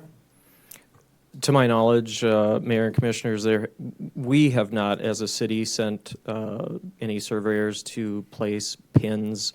And I think you're referring to the inland edge. Are you referring to the inland edge Well, that's proposed? If we're going to, Sure. if we're going to tell Misty Waters community that, hey, this is going to be the new setback, whatever it is, I don't care what verbiage you want to use. But I would think that we would have a certified land surveyor say, hey, this is every pin on every lot and every corner adjacent to the bay. And I suppose the front too, of the front setback. To answer your question, we have not done that. I won't speak for, we don't actually have the resources to have a surveyor in-house, and I won't speak for the director that does, but we have not done that, and partially been waiting. We don't know how this is going to turn out, so that has not been done to date. Commissioner Risch. Mr. Mayor, as I recall, in the August 6th meeting, there was discussions about surveys, and some of the property owners did not want to have their property surveyed. Is that the way you remember it? Yeah, I'm going to get my notes here, Commissioner Risch. 1 second. I think this was a question that was brought up too about how many structures are potentially non-compliant, and Commissioner Risch, I think that's what you're referring to. We did, as a city, once the Supreme Court, North Dakota Supreme Court ruling came down, we as a city did visual analysis to figure out where that 2005 Lomar line was in comparison to the aerial photography of existing built structures out there. I think we determined we sent letters to 17 different properties that may have been over that Lomar line. GIS data isn't survey quality data, so it could be off a few inches, a few feet in some cases. And so we sent letters out to some of those property owners, or actually those property owners that appeared to visually be over that line. As a result, we do not know. So we know there's, aside from the Dream Circle properties, the 2 that are over, there are 5 additional properties that are over that Lomar line. There could be up to 10. We didn't hear, we offered as a city just go out and survey their property in relation to that Lomar line. Some of those, 5 of those 10 did not take us up on it, and we did not further pursue it when we got direction from the city commission to find a different setback line that was perhaps more consistent for all property owners out there. So, Commissioner Cleary. I just want to clarify that for my own thought process. So 2 of them were the 2 in Dream Circle. There's 5 that have been proven that they are out of compliance. Correct.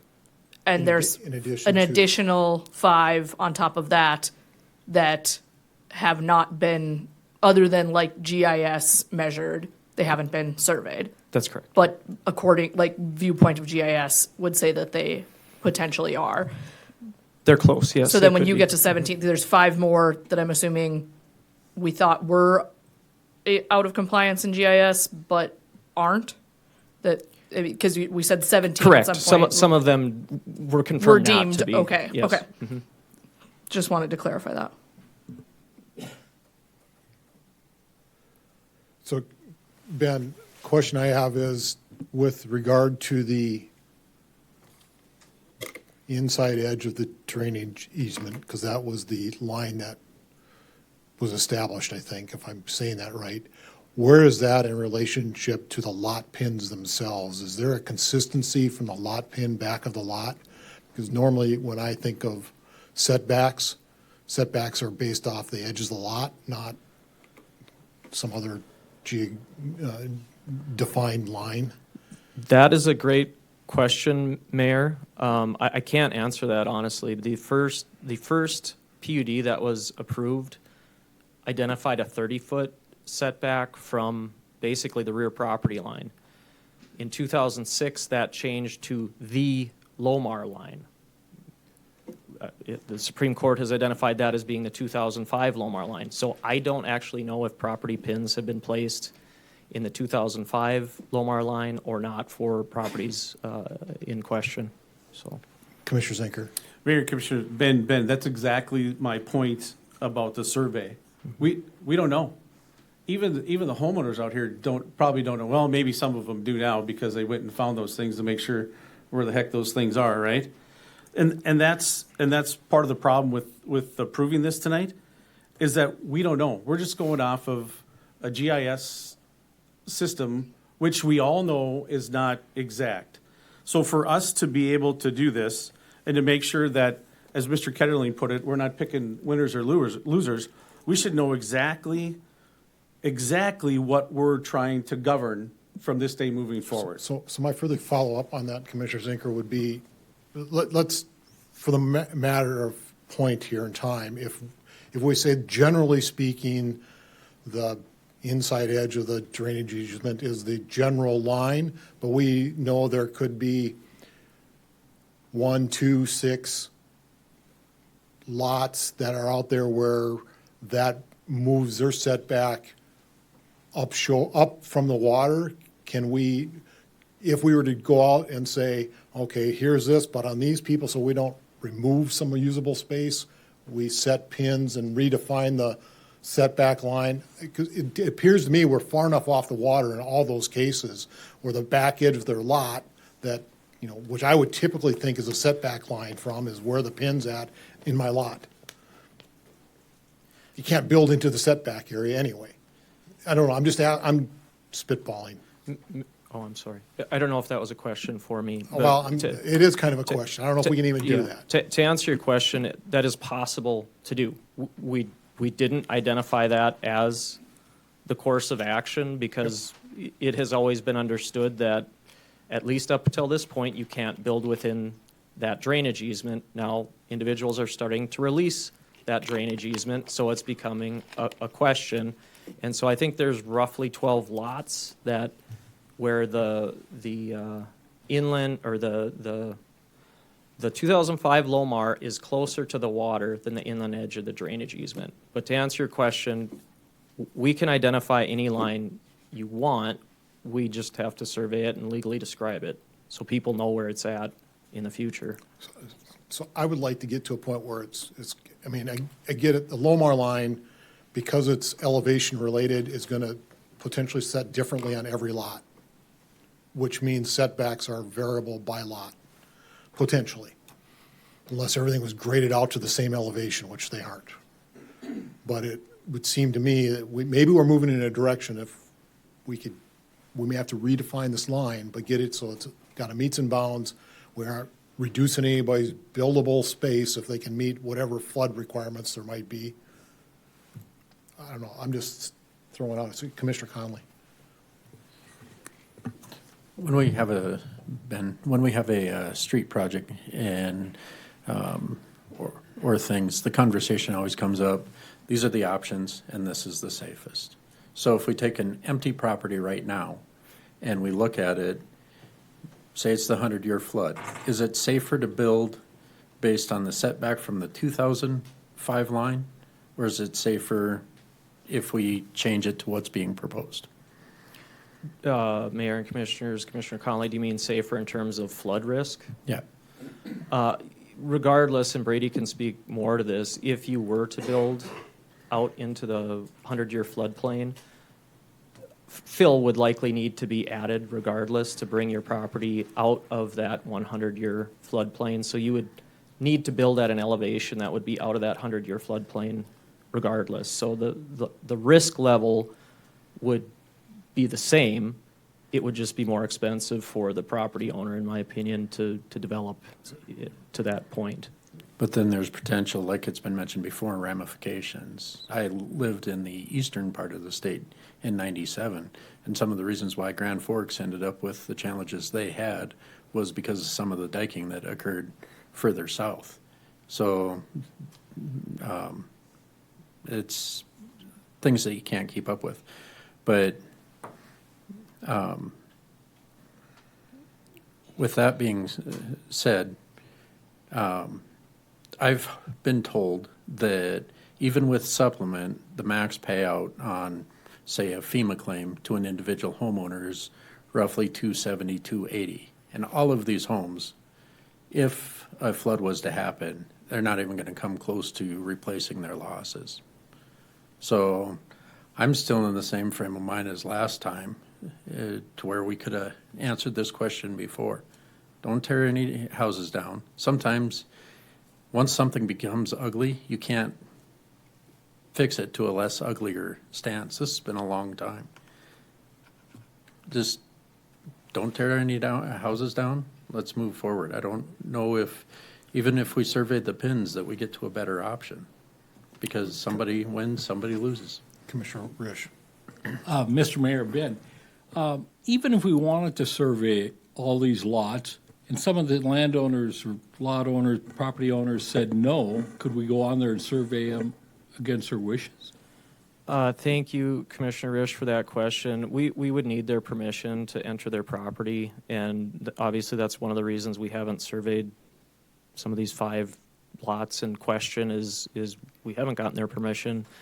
Julie might be able to speak to this a little bit more. If we had legal standing, I suppose we could get a search warrant, an administrative search warrant to serve at their property, but I don't think we would be at that for the instance that you're talking about. I don't think we'd be pursuing that unless we had their permission. So I want to come back to the comment you made, Commissioner Conley. So the problem is right now we have a line that is adjudicated by the North Dakota Supreme Court that shows homes that are out of compliance, and they can't sell those homes unless there's something done. And a variance through the Board of Adjustment is by statute not able to be done because it can't be awarded based upon financial impact. Am I correct on that? And so that's part of the struggle here. Mm-hmm. Commissioner Conley. The courts become the checks and balances, just like it has been in the past. That's how we got to this point too, is that if a person's searching to sell their home, we shouldn't be chasing ordinance, kind of like what Commissioner Zenker was saying, is chasing ordinance to make everything fit into a certain box after decisions have been made. Well, I have a view that zoning changes all the time. Zoning ordinance changes all the time. And so when there's a request put forth by a group of landowners, I think that's why it's still bantering around. Could this have all been done better 20 years ago? Sure. We're facing with the ramifications here, and we're wrestling with the difficulties of that. Commissioner Zinker. Mayor, quite honestly, it could have been done better in 2020 when the permit was taken out and the checks and balances didn't happen as they should have happened. That's the other reason why we're here, is because that didn't happen. Well, it didn't happen, but there was also interpretations that were, I think, relied upon. So we're not going to start pointing fingers here. We're here to try to solve it. We're here to try to solve a problem. And if we can't, then we can't. But that's, we are sitting here today because of a lot of different actions throughout the years.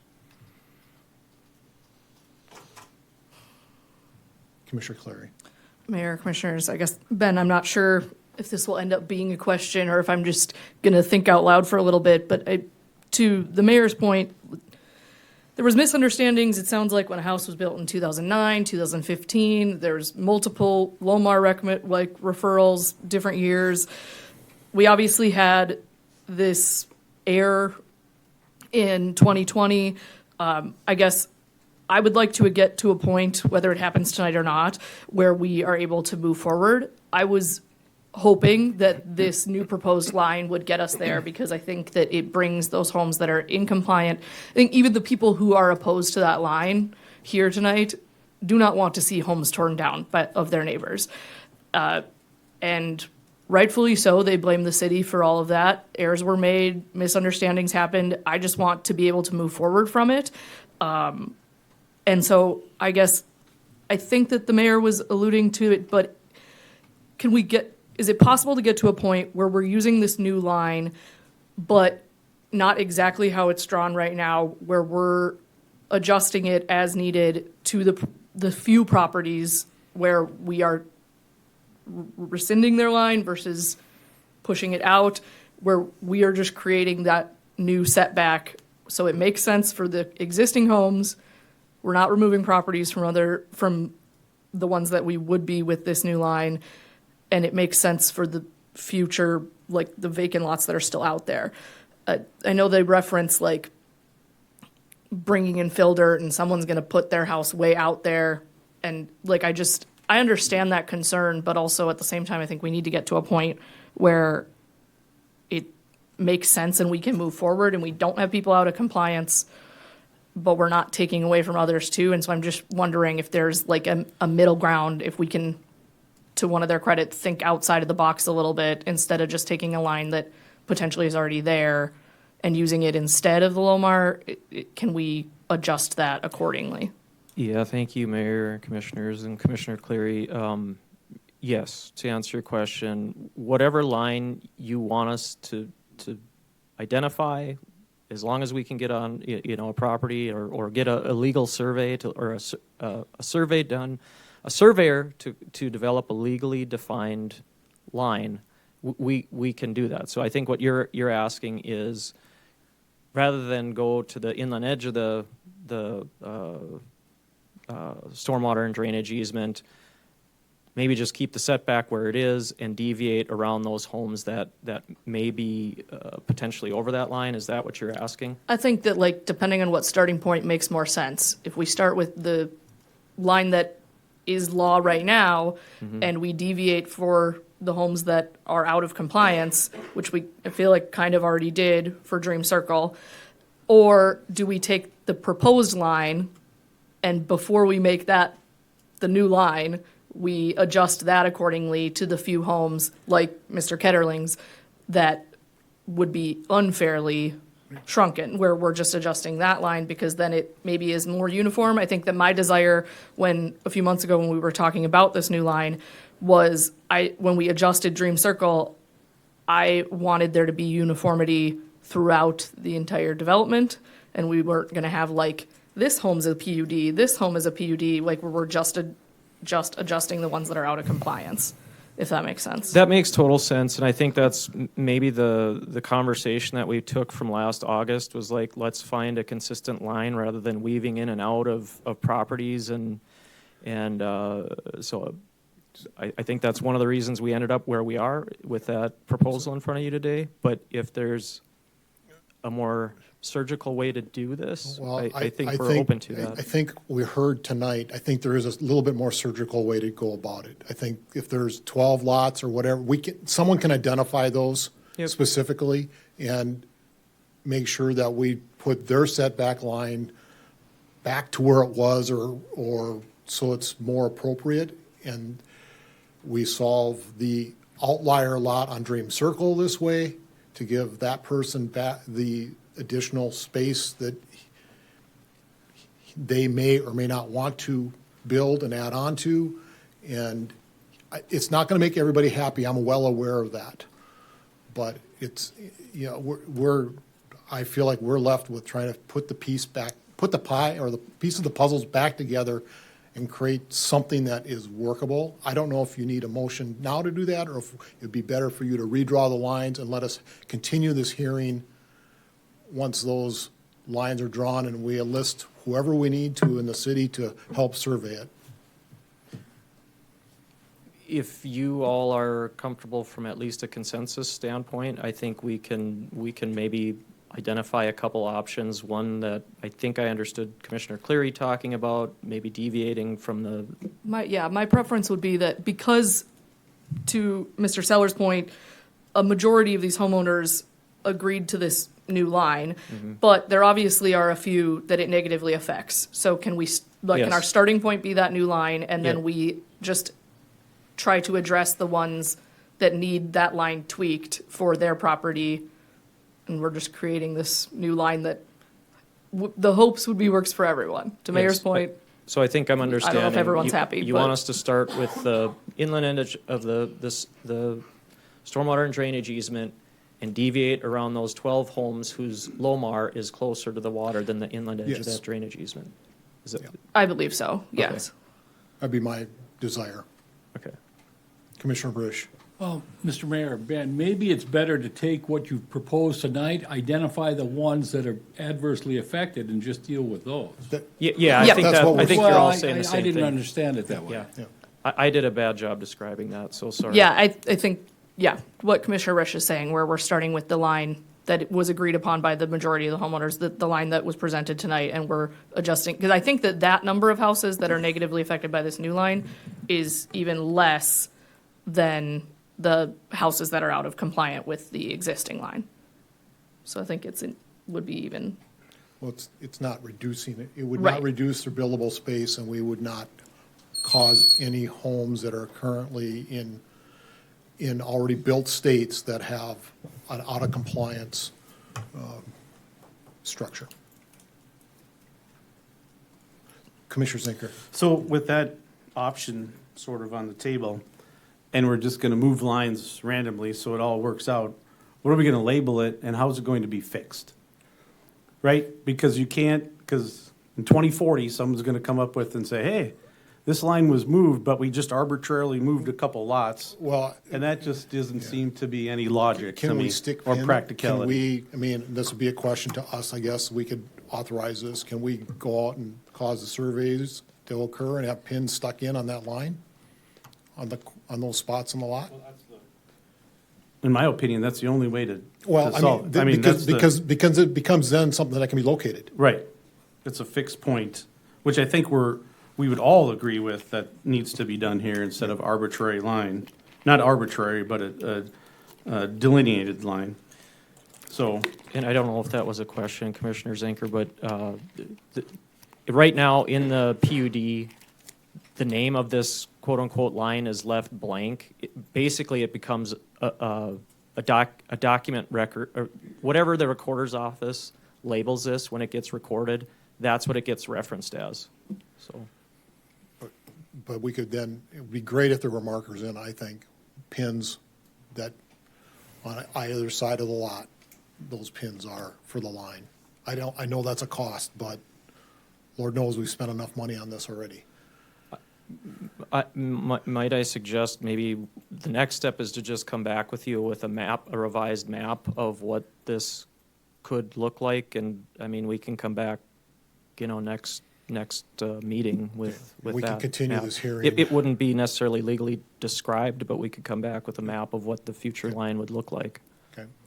If you want to continue the hearing. I think, is that all right?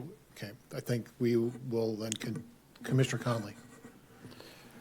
Can you make sure to talk with all of the people that you know of that are against the change and vet the possible changes with them before bringing it back?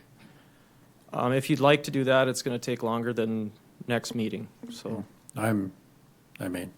I'd rather get it right. It's already been a long time, and I've been listening to the meetings ever since 2019, I would suggest that would 2020. be the first meeting in June, then, the first city commission We meeting can in do June. that. Continue it till then. And then Yes, we can renotice everybody. Mr. that was noticed. Ketterling can probably help you identify those lots. Okay, I think we're moving towards a solution, maybe. Thanks, Ben. All right, I'm going to ask a question. Do we want to take a 5-minute break to use restrooms or anything, or do you want to keep plowing forward? Okay, we can keep moving forward. Just ask a question. Item B, public hearing to release drainage easement on Lot 71, Block 1 of Misty Water.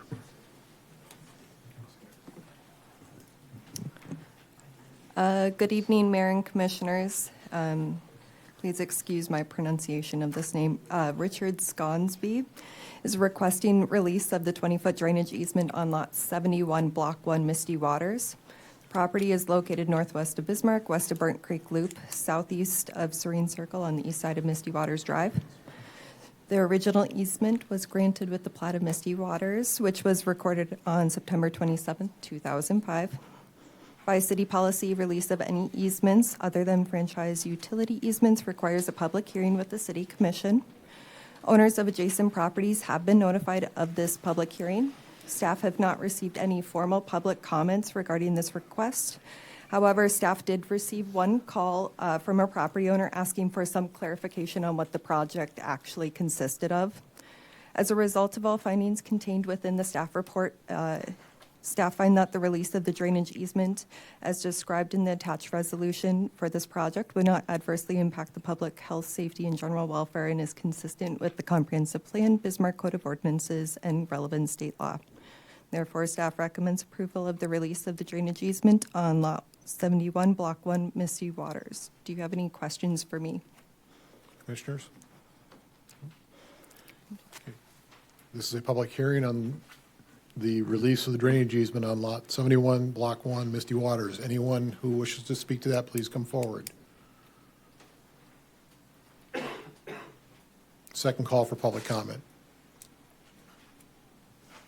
Third and final call for public comment. Hearing and seeing no further public comment period is now closed. Commissioners, Move to approve as presented. Second. is there any discussion? Hearing none, we'll call roll. Commissioner Risch? Yes. Commissioner Zenker? Yes. Commissioner Connolly? Yes. Commissioner Cleary? Yes. Mayor Schmitz? Yes. Item C, public hearing to release the drainage easement on Lot 62, Block 1 of Misty Waters. Good evening again, Mayor and Commissioners. Jerry and Elvira Ketterling are requesting release of the 20-foot drainage easement less than 10 feet along the southeasterly lot line that straddles Lot 62 and 64, Block 1, Misty Waters. The property is located northwest of Bismarck, west of Burnt Creek Loop, east of Misty Waters Drive on the southeastern side of Serene Circle. The original easement, again, was granted with the plat of Misty Waters, which was recorded September 27, 2005.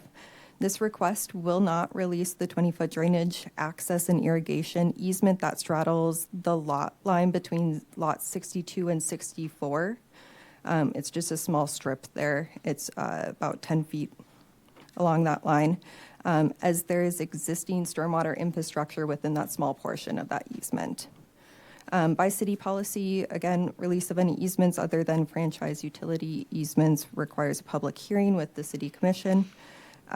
Again, staff did receive one phone call from a property owner asking just for additional clarification on what the project consisted of. As a result of all findings contained within the staff report, City of Bismarck staff find that the release of the drainage easement, as described in your attached resolution for this project, would not adversely impact the public health, safety, and general welfare and is consistent with the comprehensive plan, Bismarck Code of Ordinances, and relevant state law. Therefore, staff recommends approval for the release of the drainage easement less than 10 feet along the southeasterly lot line on Lot 62, Block 1, Misty Waters. Any questions for me at this time? Any questions? Thank you. Again, this is a public hearing. Anyone who wishes to speak to this, please come forward. A second call for public comment. A third and final call for public comment. Public comment period is now closed. Commissioner, what are your wishes? I move we approve as presented. Second.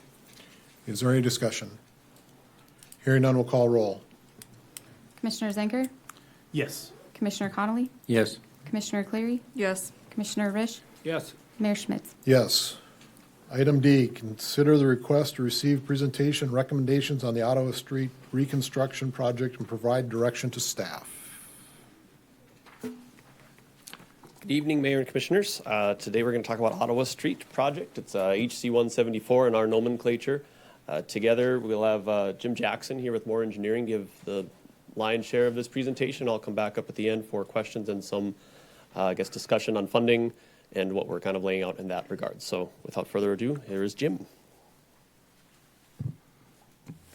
Thank you, Gabe. Mayor, Commissioners, as Gabe mentioned, I'm Jim Jackson with Moore Engineering. I'm the project manager for the Ottawa Street reconstruction project. I'm going to jump straight into the project location map here. Ottawa Street in North Bismarck, as you can see on your screen, runs from 43rd Avenue up to Canada Avenue. To the right of your screen is north. Our south limits for the project for the proposed reconstruction are approximately 1,000 feet north of 43rd Avenue. Those of you familiar with the area, that's where the present-day curb and gutter section ends. To the north, we're looking at the north end of the project being Canada Avenue. So what are the existing features today? What does Ottawa Street look like? Ottawa Street's a rural section roadway, so no curb and gutter. Very poor pavement condition, especially in select locations along the corridor. Minimal pedestrian facilities. Really, we're just looking at sidewalk in today's existing world that was built on adjacent streets that connect up to Ottawa. Minimal lighting, and then stormwater is conveyed through ditches. And fairly straightforward, the proposed improvements, since we touched on some of the deficiencies. We're going to be looking at a new pavement section with curb and gutter, a wider pavement section. I'm going to touch on that shortly here. Sidewalk on both sides of the roadway, lighting, storm sewer conveyance through a pipe network, and then some landscaping in the form of street trees. So for the past 6 months, we've been working to develop some alternatives and estimates, and I think it's important at this point to point out that this is a commercial roadway. It's designated as such, and typically we'd be looking at a 48-foot wide section for a commercial roadway in Bismarck. On this one, we took a different approach in visiting with city staff. There was some thought to look at some other alternatives. Maybe a 48-foot section was a little larger than what was needed. And so we wanted to develop some alternatives to look at and vet through a stakeholder committee and with city staff. So alternative A, the first one we're going to look at here, is a 32-foot wide roadway section. In visiting with city staff and taking a look at the corridor and the uses, we wanted to develop what we thought would be a minimum section for this improvement, and 32 feet is where that was derived from. This 32-foot wide option would be 2 through lanes. There'd be no parking, no center turn lane, nothing of the such. It'd strictly be the 2 through lanes. One of the benefits of the 32-foot width is that there would be less impacts to properties, specifically with grades of driveways, approaches. If you've been up through that area, there's a significant amount of elevation change in certain locations from the west to the east, and so narrowing the roadway would allow more room for tying in with those properties. The estimated preliminary construction cost on this one, the 32-foot option, is $4.1 million. This does exclude the engineering and bonding that is typical of an assessment district. Alternative B is a 40-foot wide section. I do want to point out here that when we looked at the 40-foot wide section, we're talking from the south limits, so just north of 43rd, up to LaSalle. So this 40-foot option covers that stretch. From LaSalle to Canada, we think both options would be a 32-foot wide roadway. So just to be clear, one of the advantages in this 40-foot width is the parking, and due to the use and the future development options up north of LaSalle, between LaSalle and Canada, we just didn't see it necessary, and the impacts to wetlands and things of that nature were going to be a challenge. So with this alternative B, north of LaSalle would maintain that, or would be done with 32-foot wide roadway. With this alternative, what we simply did, and I'm going to touch on some of the public feedback, is we added an 8-foot parking lane to that minimum width we talked about before. Again, as you widen the roadway, you're looking at more extreme grades coming in and out of properties, a little more impacts to properties, and so that is disadvantage of this compared to the 32-foot wide section. The estimated preliminary construction cost on this one, $4.3 million, a couple $100,000 more. Really what I want to point out here is that's almost exclusively that additional 8-foot pavement for that stretch. In visiting with the public and looking at preliminary design, the impacts will be greater, and that is a concern I'm going to touch on here, but From a cost perspective, that's the bulk of the cost, is that additional roadway. Somewhat difficult to see here, but we were able to provide the stakeholders with some preliminary impacts to their properties. This is showing the full corridor again. There's a green shade right adjacent to the corridor that shows the potential impacts. Again, this is preliminary, but we wanted to get something in front of folks. The goal here and the intent is that there will be no permanent right-of-way acquisition. We don't anticipate any permanent right-of-way acquisition. There could be the need for some temporary easements.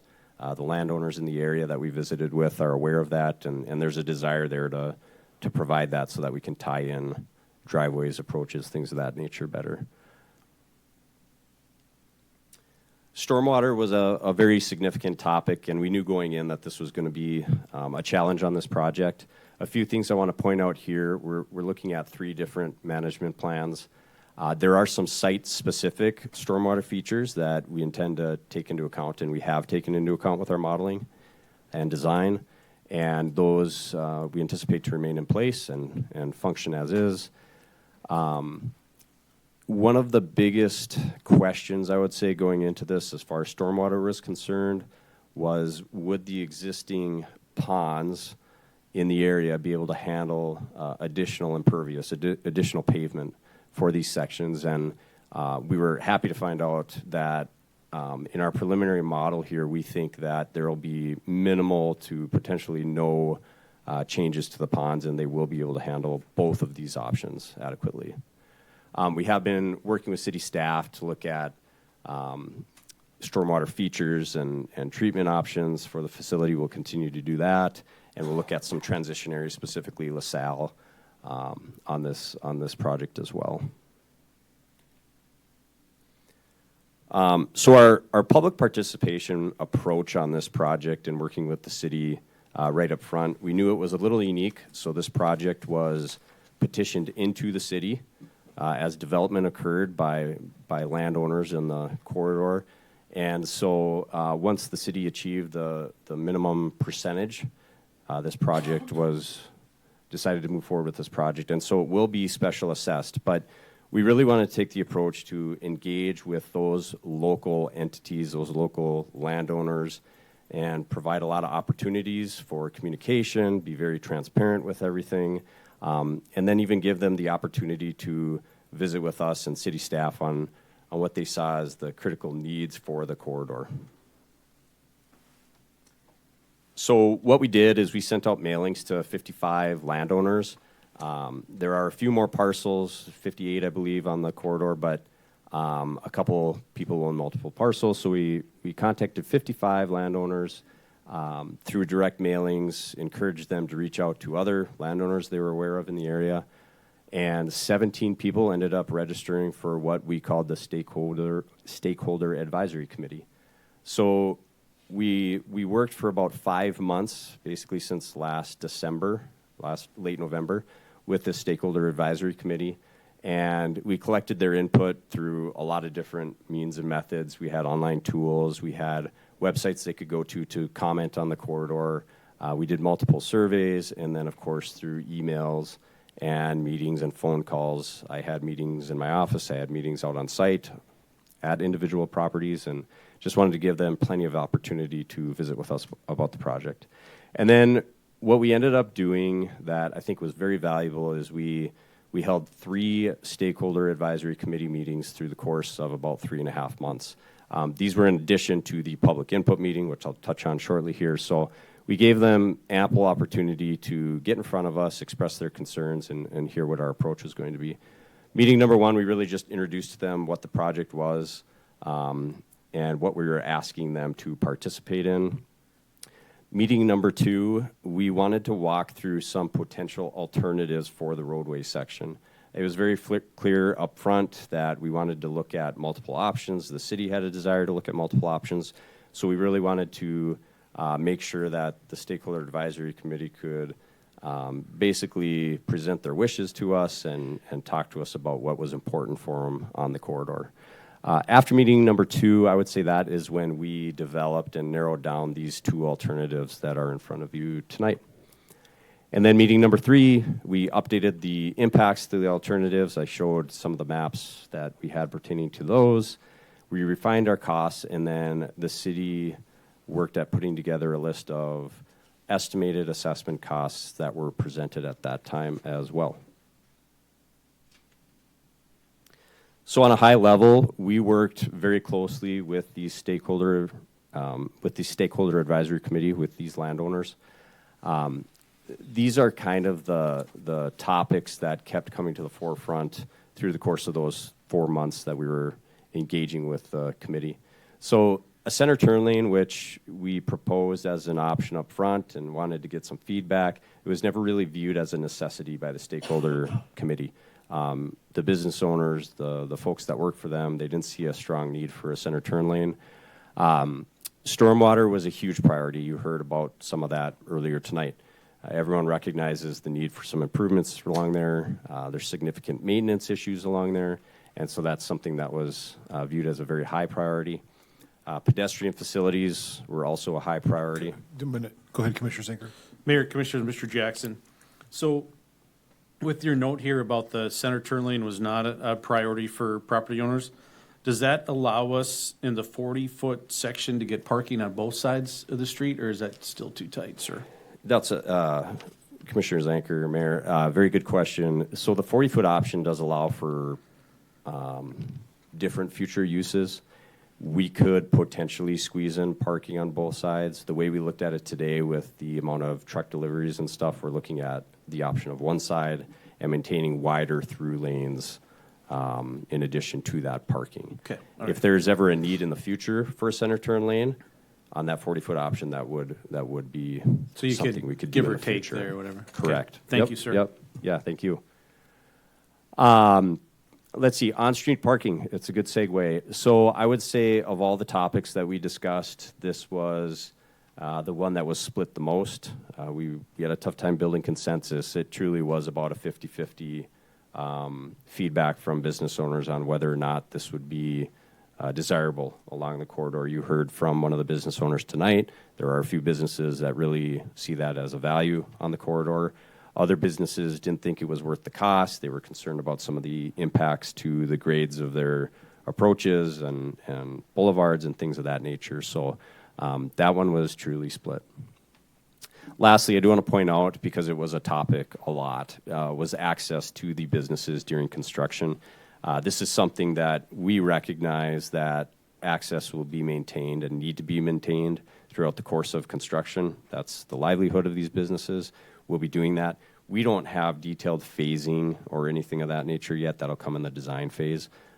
But we plan to even visit with some of the landowners and business owners as we develop that in the design phase. Public input meeting was held last month, and I'm just going to kind of highlight the 4 big takeaways. Generally speaking, everyone who attended was in favor of the project, and this public input meeting was advertised citywide. It was held at the Public Works Department, but it was overwhelmingly attended by the Stakeholder Advisory Committee members. There were a few other attendees as well. There was, I would say, a slight preference for the 32-foot alternative, albeit slight, and that was, again, based on a little concern with cost and then the impacts as well. The meeting actually ran about an hour longer than intended, and the bulk of the time was spent on the last 2 bullets that you can see up on the screen here, and that was just the concern with the project costs and the potential financial burden that these landowners are anticipating, and that we provided them along with the city as part of the estimated assessment. So they followed up with quite a few comments at the public input meeting and then again after that are in your packet, and that was a big topic. I'm going to close here with the proposed schedule. Gabe's going to touch on some funding stuff, but if we move forward with the decision tonight, we're looking at creating the assessment district in the late summer, early fall of this year with a preliminary engineer's report in the fall. We anticipate design to be completed in early 2026, followed by a bid letting, and then we do anticipate this project being constructed next construction season in 2026. Are there any questions? Okay, thank you. So I'm going to just kind of walk through the funding package or the funding, I'm going to say issues or pieces out there.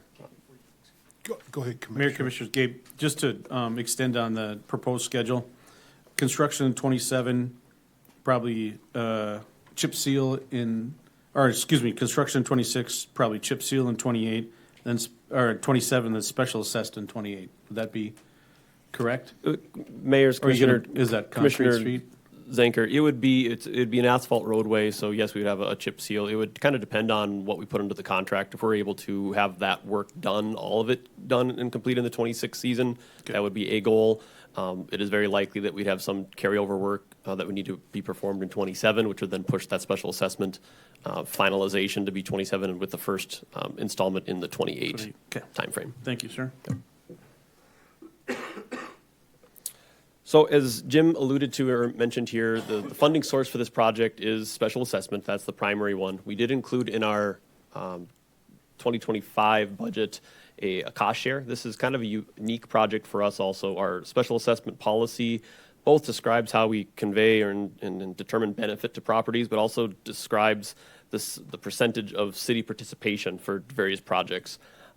So this is a project that doesn't really fit into that policy. So we propose in the 2025 budget a 25% city cost share, mainly because we haven't had any precedent before, and we didn't want to have a number that says the city is going to pay 100% of this thing, because we know that this project will lead to other projects after this, and we'll have other similar type concerns, and we don't want to commit. I guess I would not recommend that the city commits an overabundance of funding. We're trying to make sure that we're still balancing that.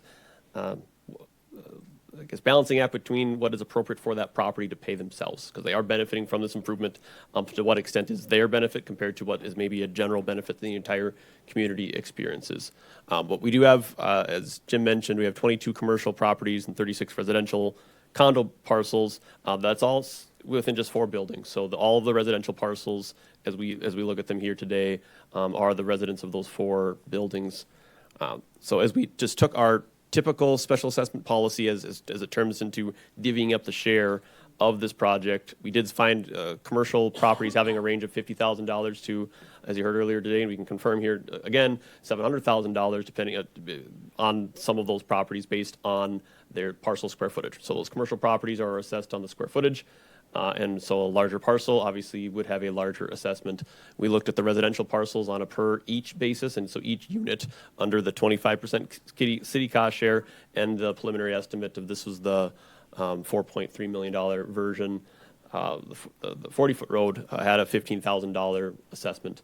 So we have flexibility from the city's perspective in a couple of items. One being, what is the city's contribution? That's probably the easiest, biggest one that the landowners will realize. If the city increases that proposed contribution from 25% to something higher, that will lower, obviously, then that contribution or the assessment that would be placed on those properties.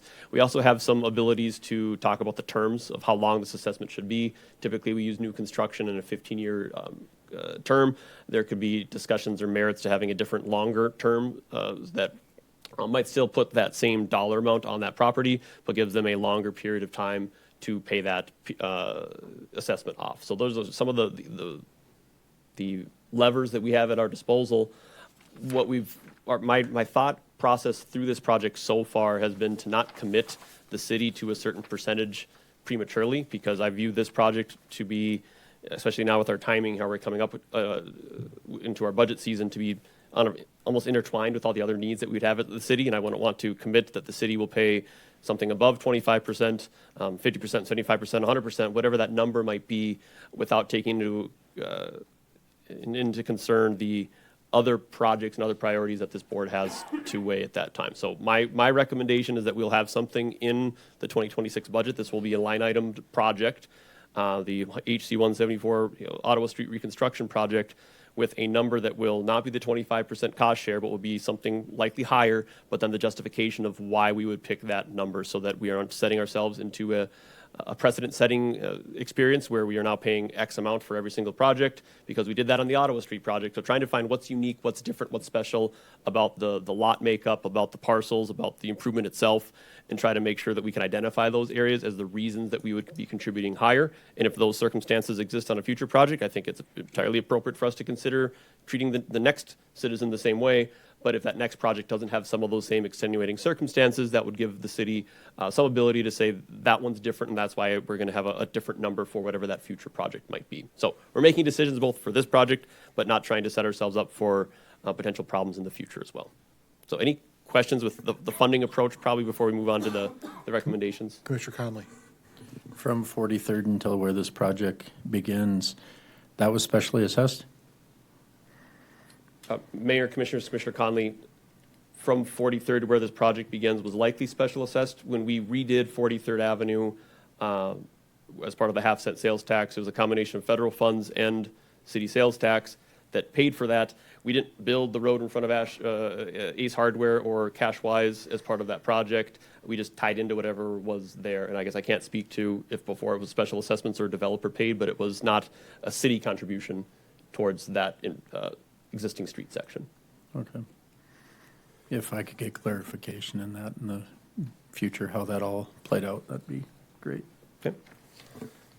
So one question, and I probably should know this because I'm up there every day, but where's the traffic coming from and going to as it goes through Ottawa now? Is it coming mostly off 43rd? I'm more talking about like the commercial traffic that's going to these businesses that are along there, or is there traffic coming off of LaSalle heading south? And is that potentially feeding other people? Because I'm looking at, who are the benefiting properties other than those directly touching it? Sure. Mayor, Commissioners, Mayor Schmitz, we did not do a detailed traffic analysis on this one. Usually we would look into those issues if we're trying to make determinations on how many lanes we need or what the configuration of the roadway should be. Since we knew what the traffic volumes are and they're serviceable with a 2-lane roadway, we didn't spend the resources to better understand the traffic dynamics. I can say that, I guess my inclination or my gut is that they're going to come from any direction that's most convenient for them, but also the condition of this roadway might be affecting that route. So they might not want to drive down Ottawa Street and kind of go the long way just to limit the amount of exposure they have on the roadway because of its condition currently. It's probably my expectation, but I'm just, I'm just trying to get my head around where's the right assessment. It's adjacent property. I obviously know that they've got a significant value to this, but. And if I could add to that, I know there was some discussion, I believe one of the residents requested that potentially either the city contributes additional dollars or the assessment boundary be enlarged. I guess at this point in time, I would recommend that we would consider the additional dollars before we consider the enlarging of the district.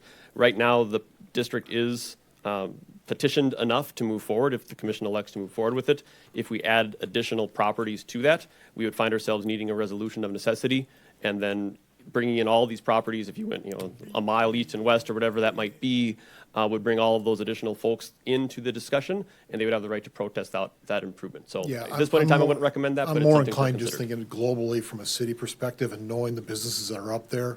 I mean, there are probably, that gives logic to why the city would maybe contribute more, because I think there's community benefit. Go ahead, Commissioner Zinker. Mayor, Commissioners, Gabe, thanks for the explanation. I would agree that and I've had a lot of calls, not quite 58, but I bet I've had at least 15 calls from the landowners up there. And I think, I think we are justified in adding some funds to this project. And I do agree with Gabe that we just got to find it when we make our 26 budget to do that. Unfortunately, we're not going to have that answer tonight. I appreciate the comments from the landowners. You accept that it needs to be done, but yeah, the city's got to put more money to it. And I agree with those comments as well. So I think we can find it. We just got to be a little bit more frugal on some other things and move forward. So And thank you. Commissioner, I am in total concurrence with you on that. I think there's just value to the city. So, but we just don't know what that number is yet. Mayor and Commissioners, if I could add one more piece on the funding piece, there's no additional federal dollars that we're aware of that we could identify for this project. There are some state dollars that were passed in the legislature for their flexible transportation fund. We were previously a recipient of a $2 million grant from the state to help build our Century Avenue improvement.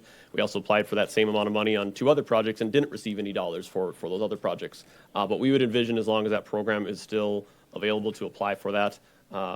If it's a grant-based program, it seems like this would be a really good candidate, and it would look to other resources that we have to help prioritize this project as well. Okay. Are there any questions before we get to, I think, Gabe's direction question? Okay, go ahead, Gabe. Okay. My last slide that I have for you are the alternatives that Jim mentioned.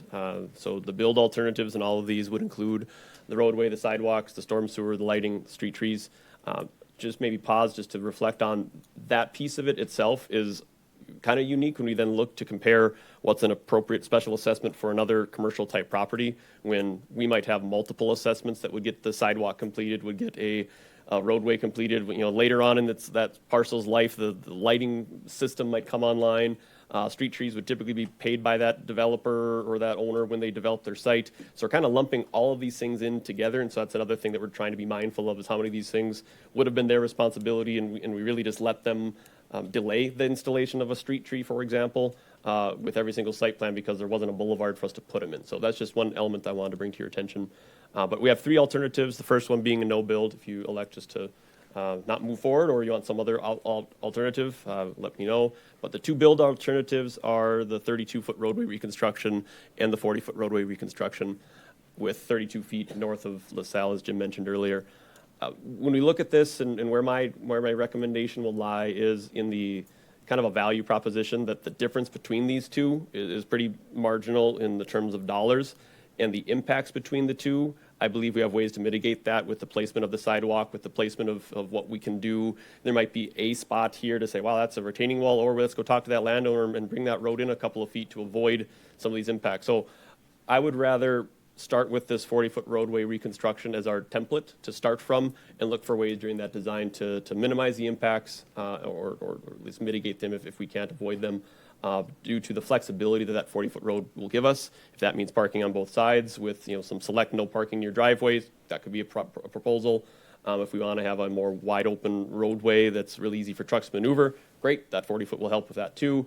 But I think giving us 40 feet to work with will just make our lives and future versions of us easier to use that roadway template for whatever the pressing need might be at that time.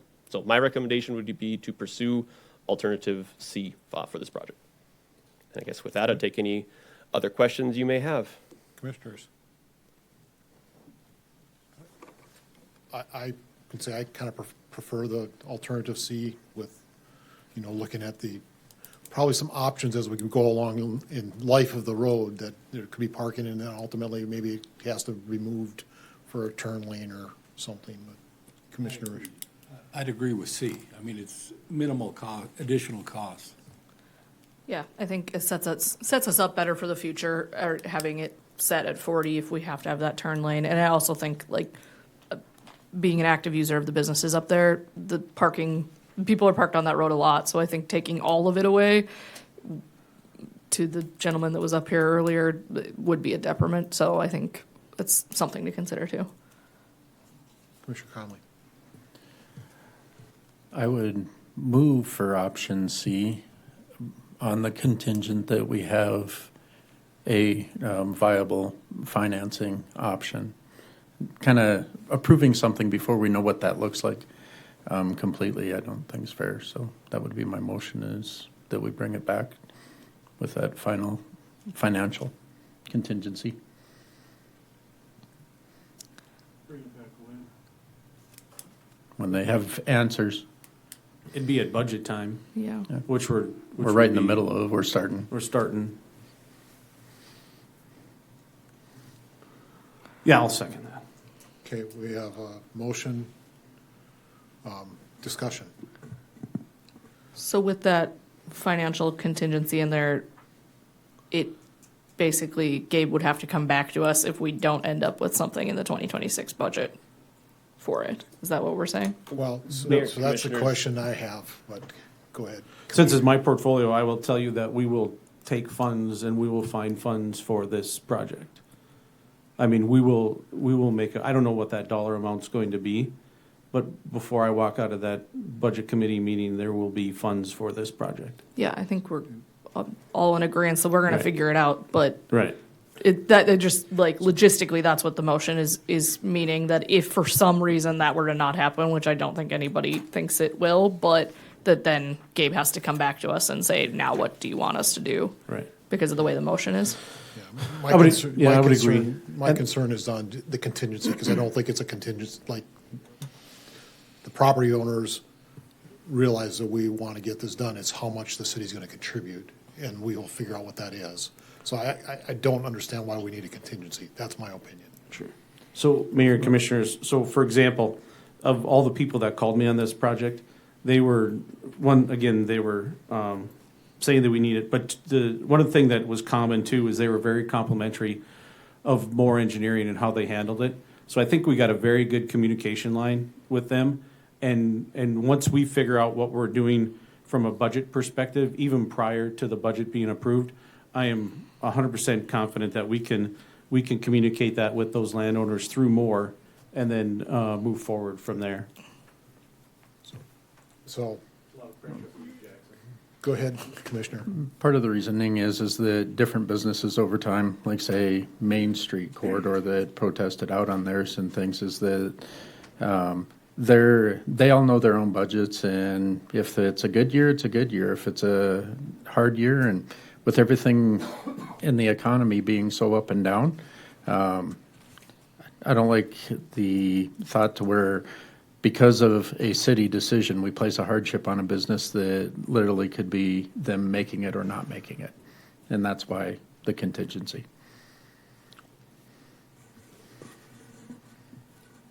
The only thing is we're going to make a decision one way or the other at some point in time. And this is probably going to be, the financing package from the city to the landowners is going to be whatever we determine is reasonable. It could be 20 years. I can't tell you what's going to happen over the next 20 years for that business. Like, that's my concern. Like, what is our contingency here? Why is there a contingency? We're going to find where we can contribute, and, at some point in time, the property owners say, no, that's not enough. Well, then I guess we deal with it at that time. That's where I'm coming from. But, I mean, the motion's out there. Is there other discussion? Because we can call the vote. If not. Okay, call roll. Commissioner Connolly? Yes. Commissioner Cleary? Yes. Commissioner Risch? Yes. Commissioner Zenker? Yes. Mayor Schmitz? And I'm voting no because I don't like the contingency. I get it, but I'm making my point. All right. Thank you, everyone. Item E, consider request to receive bids and award contract for street lighting traffic signal project SV 83.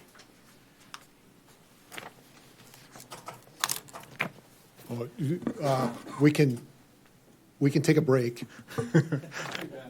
Well, let's just take 5 minutes.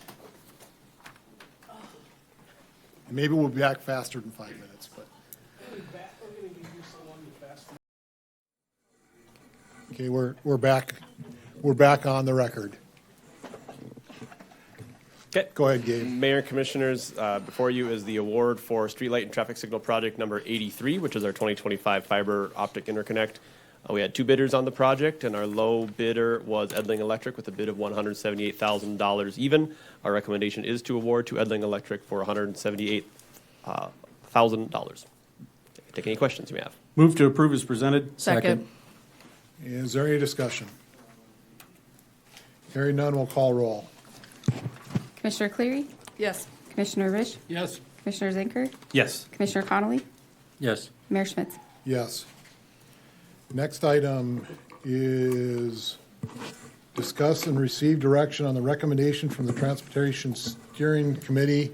And I'll let Doug go ahead and lead it out, and then I think Commissioner Conley and I will both have some comments. Yeah, I'll introduce this for you guys. Back in November, the citizens voted to pass Measure 1, which was a half-cent sales tax dedicated to public safety and public transportation. Specifically, 2/10 of that would be for transportation for reliable service for the disabled, elderly, and socioeconomically challenged residents. Following that, at the beginning of the year, this commission requested that we develop the Transportation Steering Committee, a group of stakeholders, to determine and give recommendations to this commission about what we're going to do with those new sales tax dollars. Since then, the committee has met 5 times, and on the April 11th meeting, they made a motion to allocate or a recommendation to this commission to set aside $1 million out of the sales tax to true up the operations for Bismarck Transit for 2025. And that is what you guys are here to discuss tonight on this item. Go ahead, Commissioner. Mayor, Commissioners, Doug, 2 questions for you, or maybe more than 2. First of all, that 2/10 that was sent, how much is that? What's the total? So I've got some information I can share on that. Oh, fantastic. Dimitri has a spreadsheet as well. If Yeah, you and would like Dimitri to could see probably that. pull it up too, because he had this ready for us today at our committee meeting. But it's projected that in 2026, that's the first full year, it'd be about 4.4 million. For 2025, since we only have 9 months, it'd be about 3.2 million. Okay, all right, perfect, thank you, sir. One more question on that is, sorry to interrupt you, Mr. Risch, but, so in the 24 budget and the 25 budget, we approved as a commission to give them extra funding over and above the 3 mils that they get. So does this $1 million take into account those funds? And I want to say it's like 263,000 or something like that we gave them or approved. Yep. So does that take into account that we already gave them that amount? If someone can correct me as what that amount is. Dimitri might be able to get the exact number, or here comes Deidre, probably knows it as well, but. Thank you, Mayor, Commissioners. The amounts were for 23 and 24. Okay, So this I'm would not sorry. affect that budget. And it was 230,000 was the 24 numbers. 24, okay. Sorry about that. Good. Did you have another question, Commissioner? Commissioner Risch, and then, Doug should add it, it's not just a flat $1 million, it's an up to, so that might help. Yep. It says up to. It says up to, yeah. That's correct. Thank you for that, Commissioner. Commissioner Risch. Mr. Mayor, whoever, what is the current deficit for 2025? We'll let Deidre respond to that. Mayor, Commissioners, we are projecting a $955,000 deficit for 2025. Obviously, there's things in our budget that may change and lessen that amount or increase that amount. So that number is kind of a moving target, but right now, with our approved budget, it's $955,000. Other questions?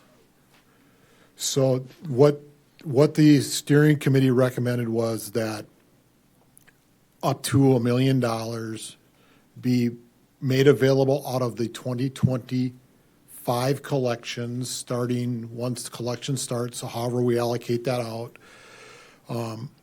And there was much discussion because the city of Mandan also has revenue coming in as well, and the deficit that Deidre just mentioned, that's for the whole, okay? And so what the community wanted to make sure is that, A, we first took care of the operating needs so we weren't continuing to drive into reserves. And then I think, correct me if I'm wrong, but they kind of wanted us to make sure we had a conversation with Mandan more succinctly as to what Mandan's contribution towards that would be. So we might not be spending a full $1 million, maybe we're $750,000. Go ahead, Commissioner. Well, let me also provide some history. I shared it at the steering committee as well. When Transit had their consultant go through, and they were projecting $1.5 million burning their reserves year in and year out. That's where a lot of our budgetary discussion came from. Then it dropped to 1.2. And then because of some of the federal dollars changing, and those are always subject to change, it could be more or less in the future. And the price of gas even changed that number a bit, as well as a couple of other things. But that's where the figure for 955 is. It's been playing in our favor. That might not always continue. But initially, I was told during the process of collecting signatures for the initiated measure that it would have to go a full cycle and those monies wouldn't be available until 2026. At that time, it was, transit was out of time. That's when their reserves would be gone, essentially. And by this motion occurring, is it puts them in a position to where they don't have to bleed down all of their reserves. So the request would be to us to give direction to staff and probably through a motion or a resolution of this commission, how you would like that to proceed, including, I would recommend a direction to have a sit-down with the city of Mandan to, because they've got a different process that they're going through. They're actually asking for applications for grants. And I think I would like to have a further discussion with them that they're a little bit more bought into it, but only at the direction of this commission. So, Commissioner Zinker. So, Mayor, Commissioners, and this is probably where Dimitri's got to answer. So logistically, right, we've approved our 2025 budget, X amount of expenses. We haven't even really recognized this income yet, right? So, first of all, we must have to adjust our budget somehow, right? Public hearing, those types of things. I'm not opposed to giving them that up to $1 million to cover their losses because they're going to come and ask anyways. And this is exactly what this is for. So for us to say no would be, first of all, selfish and not doing what, and the second thing would not fulfill what the citizens voted for. So just help us walk through those steps. So make sure we got the I's dotted, T's crossed, and we can get this done. Mayor, Commissioners, Commissioner Zinker, you're exactly right on point. We will probably need a budget amendment at some point with permission with a public hearing, like we usually do, with a call for public hearing and a public hearing and 2 consecutive meetings in order to appropriate whatever additional funding that the Bismarck Transit needs, or based on what you all decide to do with this sales tax funding. And this also will potentially apply to the public safety portion of the sales tax as well. So at some point I will bring that to you for approval. Later in the year, possibly, once we kind of know what that amount is, or closer to what that is. I would hate to appropriate the full amount to be. Well, and so we were very clear with the steering committee that that would not be fiduciarily wise. So as you can see, there's an anticipation of accumulating dollars, but we also realize there will be some infrastructure needs probably that need to happen related to providing public transportation, whether it be some shelters or a hub or something, bump outs or turn, safety lanes, whatever. And I do know that there will be another recommendation forthcoming after our meeting today for our next commission meeting. So we could potentially incorporate them all at once, but we said we'd have it come before the commission as soon as possible, so that at least we had direction and so. So you're looking for a motion or a consensus? We probably don't have to do a motion necessarily because we'll do a budget one later that's going to incorporate others if we have consensus and just direction and how you want us to approach Mandan, I guess. As a city. Doesn't have to be me, whoever. You got to fight the battle every day. You might as well tell us what's needed. Thank you. I think the conversations between Mandan and Bismarck, it would be really valuable to determine how we want to do the breakout or the finances. So we can look at it by population, we can look at it by ridership, we can look at it by the total amount of funding available and what they anticipate their funding's available, but all of that is going to affect the money I can ask from them and the money realistically that I can come before you and say I need for XYZ. So that's where I'm kind of hung up at, is it's between 14.5% all the way up to like a 24% breakout. So once we get into those conversations, that would be my biggest ask, is come to an agreement between the two communities of how we'd like to break out the costs associated with the services for primarily paratransit. And I personally think to try to take Deidre off the hook on that, it would be probably best if we as the community, the city, had the conversation rather than putting her in that spot, because I think we might carry more weight. That's my opinion anyway. And I think we have a higher degree of cooperation now than we did probably 12 months ago. Commissioner Conley. And if I can add to that, being an elected person, and like we all are, as well as they are by their people, there's flexibility. They know their community. But respecting their position just as much, since we all hold that same position, I think that helps because they're trying to make the best decision. They didn't have the funding resource before. This is new for them. And they've told me several times they don't have the type of staffing to vet this out like Bismarck does, being the bigger community. And maybe those discussions can help them through that process so we can get to that conclusion, because if Mandan wins, Bismarck wins, and vice versa. They spend a lot of citizens Mandan spend a lot of money over here, and this helps the system in the long run. Go ahead, Commissioner Cleary.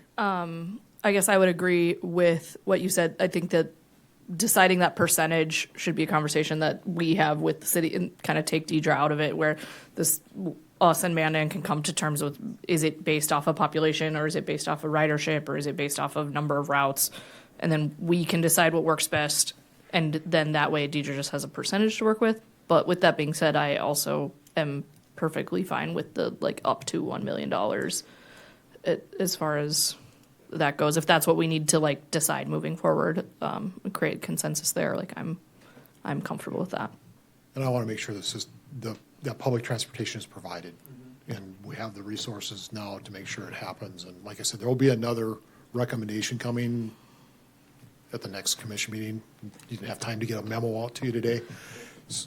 That is around enhanced services. I do think, to Commissioner Zenker's point, when people were voting for this, I think that it was under the impression of the voters that we would be shoring up things like Bisman Transit that is a necessary piece in the community. So I think that to not spend the dollars there would be weird. So do you want to just, then Doug or Jason, we'll just have to get a meeting scheduled with Jim and then Mayor Freilich, and I know Commissioner Conley wants to be a part of those meetings. Commissioner Rohr is the portfolio holder for transit. And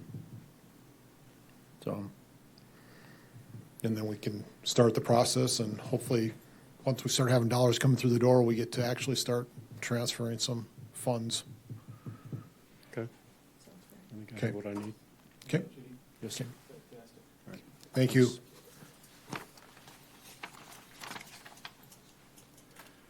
All right, item G, consider request to enter into a contract with Terra Renewables LLC for biogas utilization project. Steve.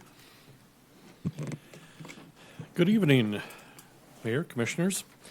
Back in late 2024, we had a company approach the city bringing forth a proposal to capture methane gas, which is generated by the landfill. We had looked at the feasibility of doing this in the past. However, but our initial calculations indicated that in today's market price for natural gas, it wasn't feasible to capture the gas and recoup our investment. However, the company that approached us indicated that the market is much higher for renewable or reclaimed natural gas because several states mandate that a certain percentage of the natural gas that the companies within their state use is from a renewable resource. So therefore, that really changes the economic model and the feasibility for capturing the natural gas. So given the new information, back in November, we advertised a request for proposal for a landfill gas beneficial use and capture project. In the request for proposal, we indicated that we were looking for an experienced company to develop invest, install, maintain, and operate the necessary equipment to capture, clean, and refine the natural gas, and then sell that gas onto the open market as a renewable energy source. This would all be done at no cost to the city. In addition, we asked the company to share a percentage of the gross revenues to the city as well. So when we put the proposal on the street, we had 6 companies that reached out and inquired about the project. We eventually did get 2 good proposals. And so we received one proposal was New Carbon Feedstocks, LLC, out of Chicago, Illinois. And the other company was Tariva Renewables, LLC, out of Atlanta, Georgia. We had both companies come into Bismarck in early April, and we did interviews with both of the companies. And based on the interviews and the rankings from the individuals that were on the selection committee, we are recommending that we enter into a contract with Tariva Renewables, LLC, for the landfill gas capture project. We anticipate that this would be done in probably a 2-phased contract. The first phase would be a discoverable phase, where they come out to the landfill to analyze the amount of gas that they can actually capture and determine if it's economically feasible to put the infrastructure in, capture the gas, and for them to make a profit and share some of the revenues with the city. If it is determined at that time that it's not economically feasible, the contract would end and we wouldn't move on to phase 2. However, if during the phase 1 that it is determined that the project is economically feasible, then we would enter into the second phase of the contract with them, which we anticipate would be a long-term contract, probably a 25-year contract, because they're putting in all the infrastructure into the system, and so they have to have a contract in order to recoup their investment. So they would install all the gas collection system, and they would pay the city a 10 to 20% royalty on the gross revenues that they receive off of the sale of the natural gas. Now, the actual percentage will be determined based on the amount of natural gas, or the amount of gas that they can actually capture. But preliminary estimates that they threw out at us is we could possibly see revenues in the area of possibly 200,000, maybe even up to 500,000 per year, depending upon the amount of recoverable gas. And so at the end of the contract, at the end of the phase 2, the Tariva, it's tough to pronounce, they would plug all the wells, they would remove all of the equipment, and they would reclaim the land all at their own expense. And so we looked at this as kind of a win-win for the city. We really don't have any financial commitment into the project, but yet we would reap the rewards for any of the gas that they're actually able to capture. So tonight we're looking for your permission to enter into an agreement with Tariva Renewables for a biogas capture project. Any questions? One question I have, and this comes to the end, when they would have ended their contract at 25 years, how are we assured that all of the equipment comes out of the ground and our land is restored? Is there a bond? Is there some security bond on it? Mayor, commissioners, we did talk about that. Talk about trying to put some sort of a bonding requirement into the contract to give us that assurance that they won't, even if something happens and they go broke, that we have the assurance that it will be taken care of, it will be reclaimed, and everything will be done at no cost to the city. Okay, that's my biggest concern. And I don't know how big a concern it really is, but it's to be considered anyway. Commissioner Clary? No questions, Steve. Obviously, I participated in some of this. It was a really interesting process, so I just want to credit you to, responding to them and kind of jumping through the hoops, because I think it's a really interesting thing. I learned a lot about biogas capture when we were going through all of it. So unless anyone else has questions, I would just move to approve. Second. Is there any discussion? Hearing none, we'll call roll. Commissioner Zenker, Yes. Commissioner Connolly, Yes. Commissioner Cleary, Yes. Commissioner Rish, Yes. Mayor Schmitz. Yes. Item H, discuss fire station location analysis and request commission approval to initiate architect selection process. Chief? I don't know, you tested this earlier, so. No guarantees. Mayor and Commissioners, good evening. Tonight I'm in front of you to walk through a fire station location analysis. I'll show you some data. I'll be talking about how we maintain fire protection for the citizens as the community grows. We've been looking at this for a number of years as we got growth into multiple areas. So I'll be sharing with you our methodology, be talking about criteria that would say, yes, a station is warranted, or no, not at this point in time. At the end of the presentation, I'd be asking for your support to initiate the architect selection process, because we have reached a point where a station is warranted in one of the areas. So I'll move through.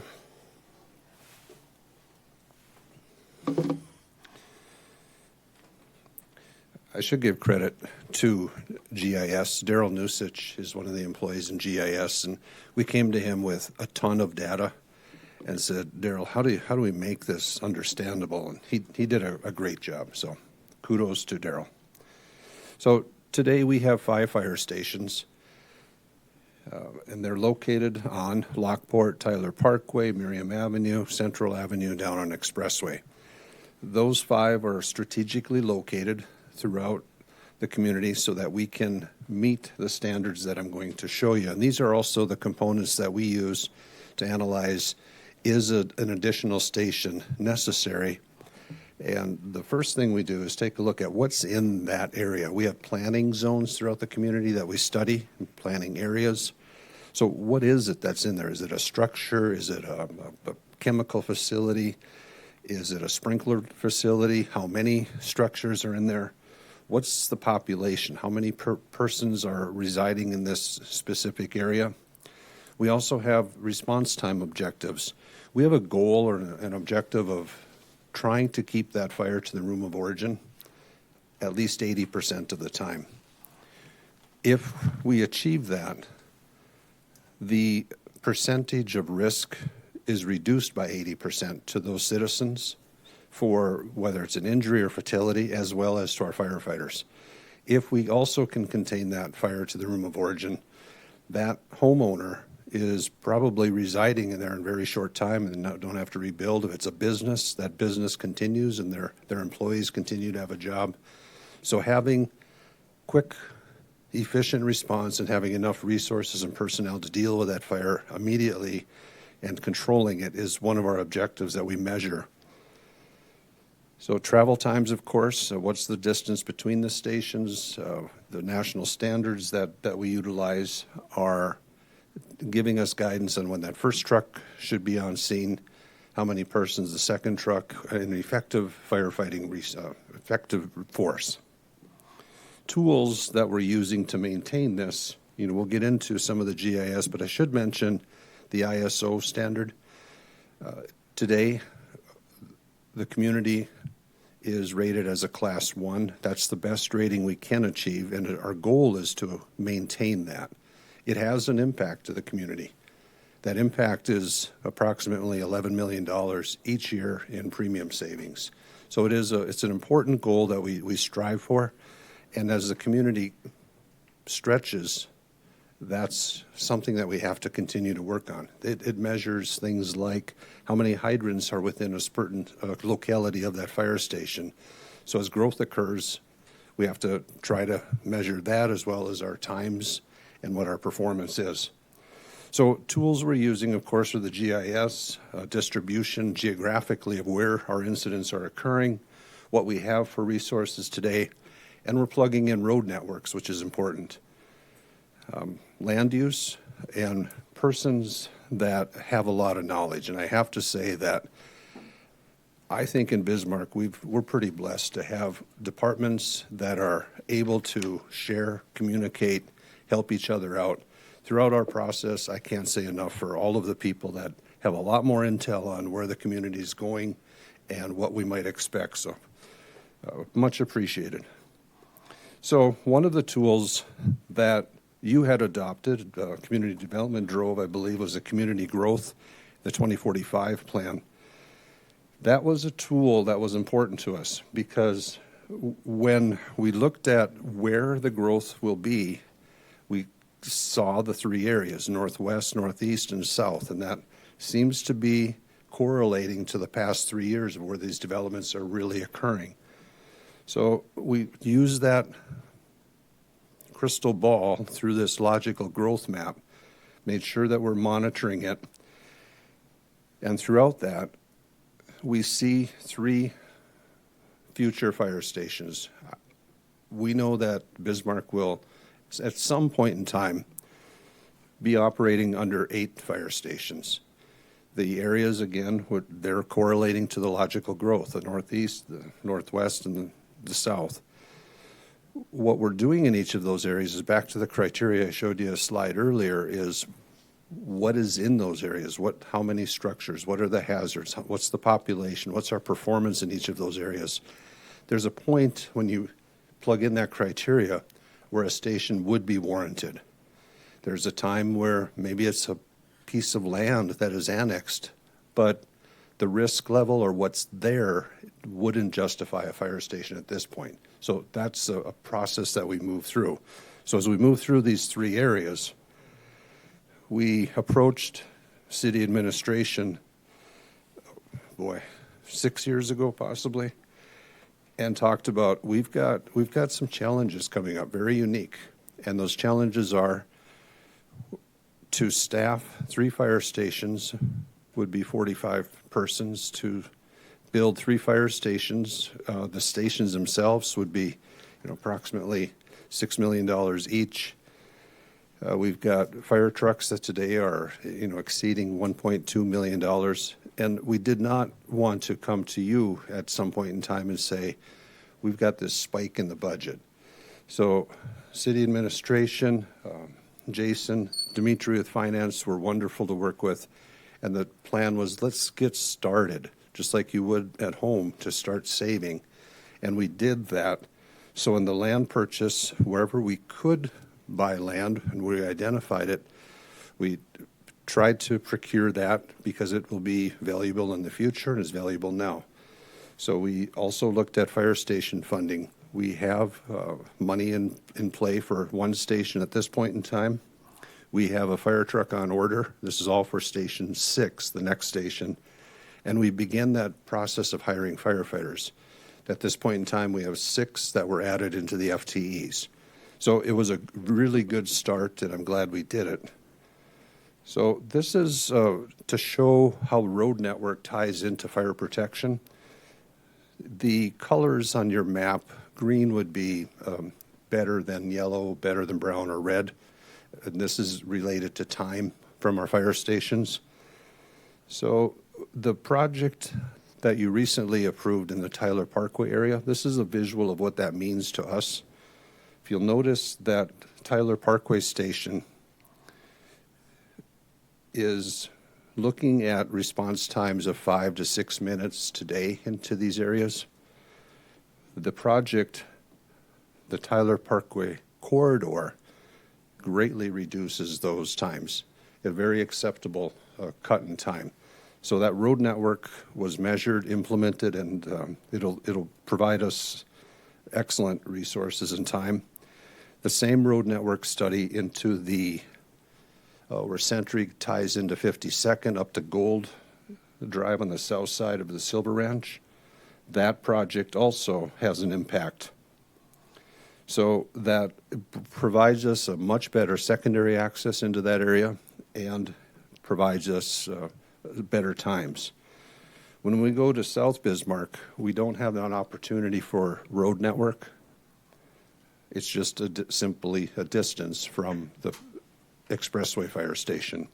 Today, these color grids are showing us response times on those streets, and when we get into the far reaches, those are times that are beyond our standards. So those are things in order to maintain our ratings and, more importantly, to provide the life safety services and control the fire to the citizens. These are areas that we need to work on. So we're saying that we're going to need a station down in this area to maintain the level of protection for the city of Bismarck.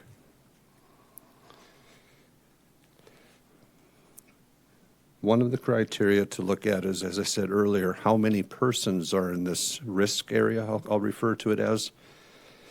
This area in the last census had over 5,000 people. Now that was 5 years ago, so I don't know the number today, but obviously higher. This map is a representation of our actual response times. Red would be, beyond our standards, and the distance is pushing that. We're not able to reach those desired response times.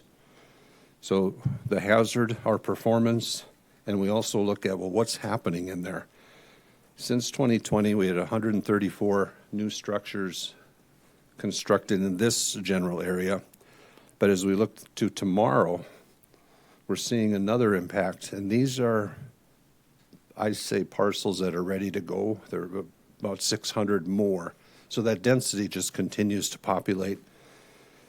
So that's the criteria that I say puts us over the edge where a station would be warranted. We worked with administration and identified five locations, and we analyzed each of those through the street network and GIS. The five are, there's an area up where there's a newer gas station, and you can see down here on Burley and Washington. So the five that we looked at each one of them, and I'll show you the before. That's where we are today, the before, on our response times and service. If we were to construct a station on the best location that was analyzed on Calypso and Burley, take a note at all of that area turns green. We're able to get into Southport, Whispering Bay, and all of that risk area well within that 3 minutes in our response standards. So it's an excellent location. One thing I should mention, we've been working with Michael and his staff and Commissioner Zinker. That is city land, so that's another plus for us. It would get us in there without trying to locate and purchase another piece of land. So with that, I'm here before you tonight with two requests, basically. One is to get your permission that we may move forward with the process to select an architect, and that architect would help us with that design and cost estimate. The other one is to work with the neighbors so that we can fit in, so that we can be compatible with the area. So, Mr. Mayor and Commissioners, that would be my request tonight. Commissioners, questions? Go ahead. Well, thank you, Mr. Mayor. Thank you, Chief. I was at the Station 3 yesterday, and the chief showed me the station and gave me a ride in our new $1.3 million truck, something to that effect. The guy knows what he's doing, driving that truck and operating that truck, and he had a young firefighter in the back seat showing me all the equipment, and he's like 1 year of service, and he was very highly skilled. So I just want to commend you for your training and retraining of the firefighters. They seem to be just excellent. That being said, Station 3 is probably our most modest station of the five. Mayor, Commissioner Risch, that was probably one of the smaller stations, and we needed to bump it out a little bit. We went through a remodel not too far back. So, yeah, I would say that'd be... Okay, if I may follow up. Well, we have 5 stations, and certainly we have plans and designs on file for all of them. I get concerned about spending a lot of money on architectural engineering and all of these things. And I'm wondering if we couldn't take Station 3 as a model and have an architect amend that sum for our next station down in it would be Station 6, I guess. And I'd be happy to work with you and look those plans over and work with the architect. I just want to be frugal about this. I want to treat our firefighters right, pay them right, train them right, and all those things. But let's not get excessive as far as construction, engineering, architectural fees. So, Mayor and Commissioner Risch, I think we're on the same page, because when we do that, we found in the processes working with our firefighters, they're very reasonable on what it is they need to be functional, and how we can have a building that is going to be in service for 50 years. All of those things that you mentioned, taking the ideas, the successes or the failures or the plans from all of those stations, that's our process that we use today. We bring them together.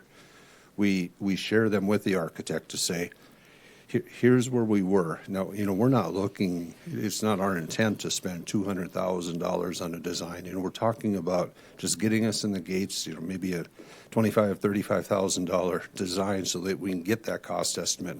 I think we can actually save money working through that design process, trying to find some efficiencies and cost savings. Sure. I just don't think we need to reinvent the wheel. We've got some good stations now, and we can build off that. Commissioner Clary. Mayor, Commissioners, Chief, I don't know if you have more to add to that, but because my question is different. But I just want for a little clarification, because I feel like in past years there's been discussion of Station 6 being probable up in Silver Ranch. And so just based off of this data, it's looking like it would make more sense for it to be in South Bismarck, and that Silver Ranch would potentially be Station 7 down the line. Is that just based off of all of this data? Because I feel like in past budget cycles, we've talked about Silver Ranch. We already have that location kind of picked out, secured. Right, Mayor, Commissioner Cleary, you are accurate. We did buy land, and we're also trying to buy land in the northwest for that station when that's warranted. And just as you said, as we analyze each of these areas, we measure that criteria of when is it time? How many emergencies are we responding to down there? What's that population? What's the type of structures? And we're seeing that in that south, that is taking a more aggressive approach than these other areas.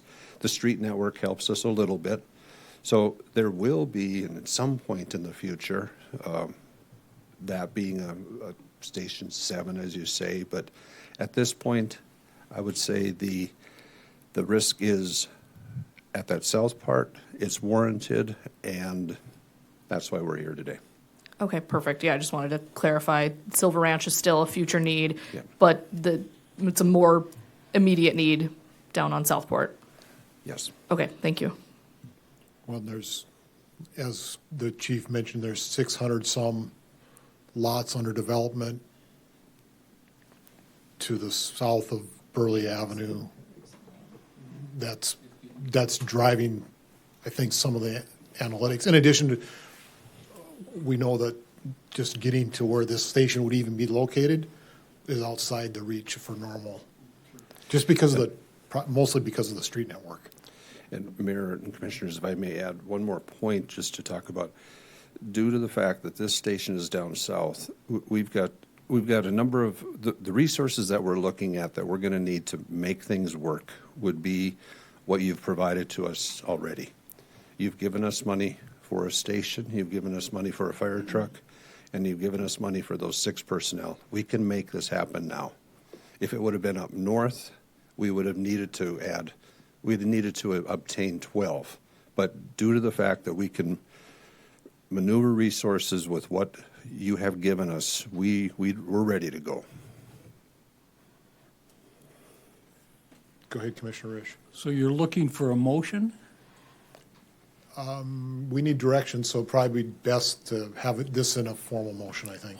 I'll make a motion that we approve the chief selecting an architect and develop design and cost estimate. The second part about collaborating, I think you can do that without our authority or without our blessing. So I'll make the motion to hire the architect for develop and design a cost estimate. Second. Is there any further discussion? Hearing none, we'll call roll. Commissioner Connolly? Yes. Commissioner Cleary? Yes. Commissioner Risch? Yes. Commissioner Zenker? Yes. Mayor Schmitz? Yes. Thank you. All right. Thank you, Chief. Next, item I, discuss retirement announcement, I guess. Go ahead, Jason. Good evening, Mayor and Commissioners. I don't know that you're going to get the chief up here too easily unless you actually call him up here. He's kind of humble in this particular topic, but we do need to talk about Chief Drayevich's announcement recently. May 1st, he announced his intentions to retire from the city of Bismarck after 36 plus years with this department. I think that's an outstanding accomplishment, and he has done a great job as chief since 2018.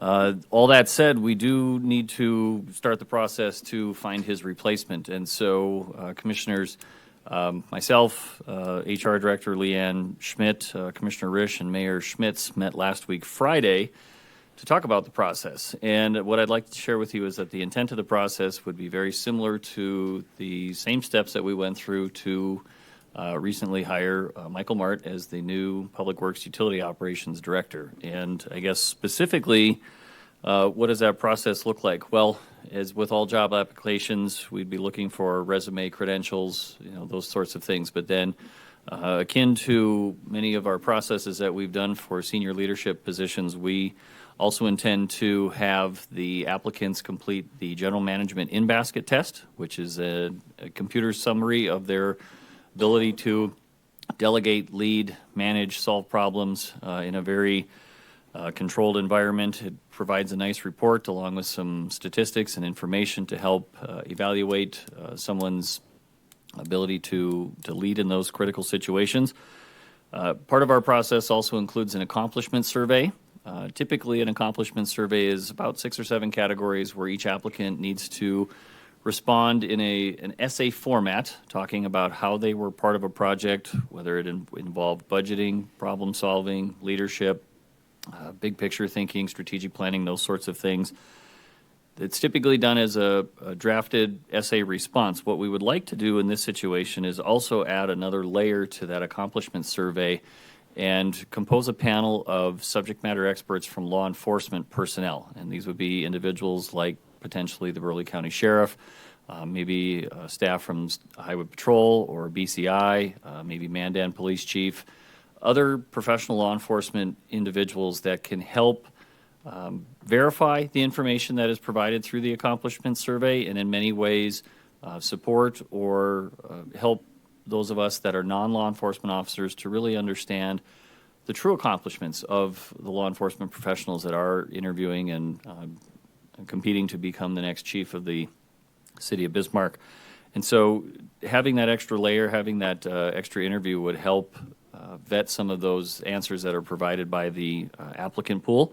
And then finally, of course, we would do a face-to-face interview with a selection panel composed of the mayor as the mayor of the city of Bismarck, also the portfolio holder, Commissioner Risch, myself, Leanne Schmidt, and one other individual to be determined. It would be, again, another subject matter expert or somebody that would be working directly with this chief in some capacity, some professional capacity.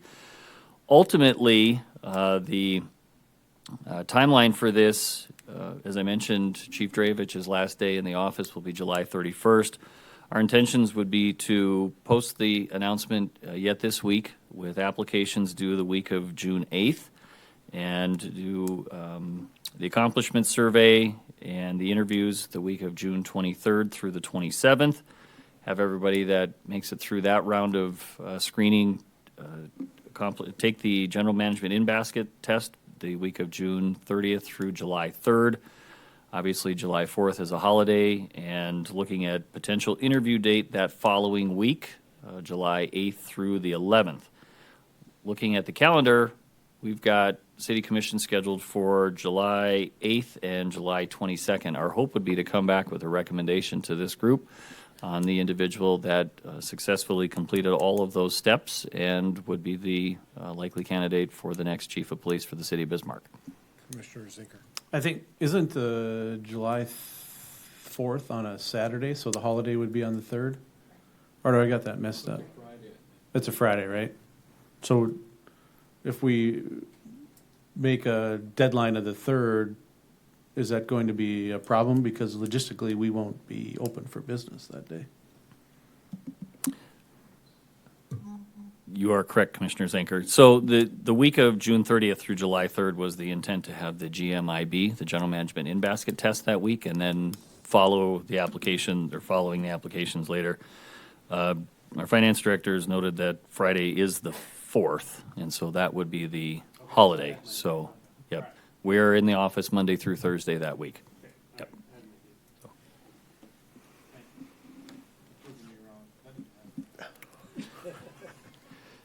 I'd be happy to answer any other questions or suggestions or recommendations for the process. I'm pleased to say that the process has done very well for us in the past, and with the recent process for the Public Works Utility Operations Director, it was the first time that, to my knowledge anyway, that a department director was hired outside of exclusively this board, and I believe that we would like to try that again. I think we've got a good number of steps and checks and balances along the way, and having elected leadership involvement and subject matter experts from law enforcement is a critical piece of all of this.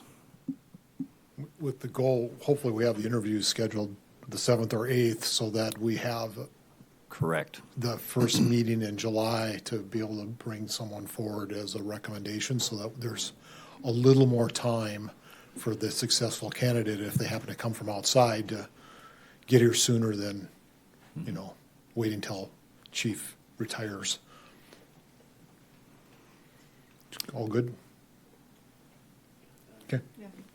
Is there any appetite for, the chief of police, the chief of the fire department has interactions with a lot of us sometimes. Is there like a, and I like the way we did with Mr. Mart, but is there is that like a sub interview and then have a final interview with the full commission because we have interaction with those groups? Or I just throw it out there for discussion, I guess. So. Maybe if we have the interview on the day of the commission meeting and whoever the recommended candidate is, we have them come. I actually like that idea. If they're here. They'll be in person.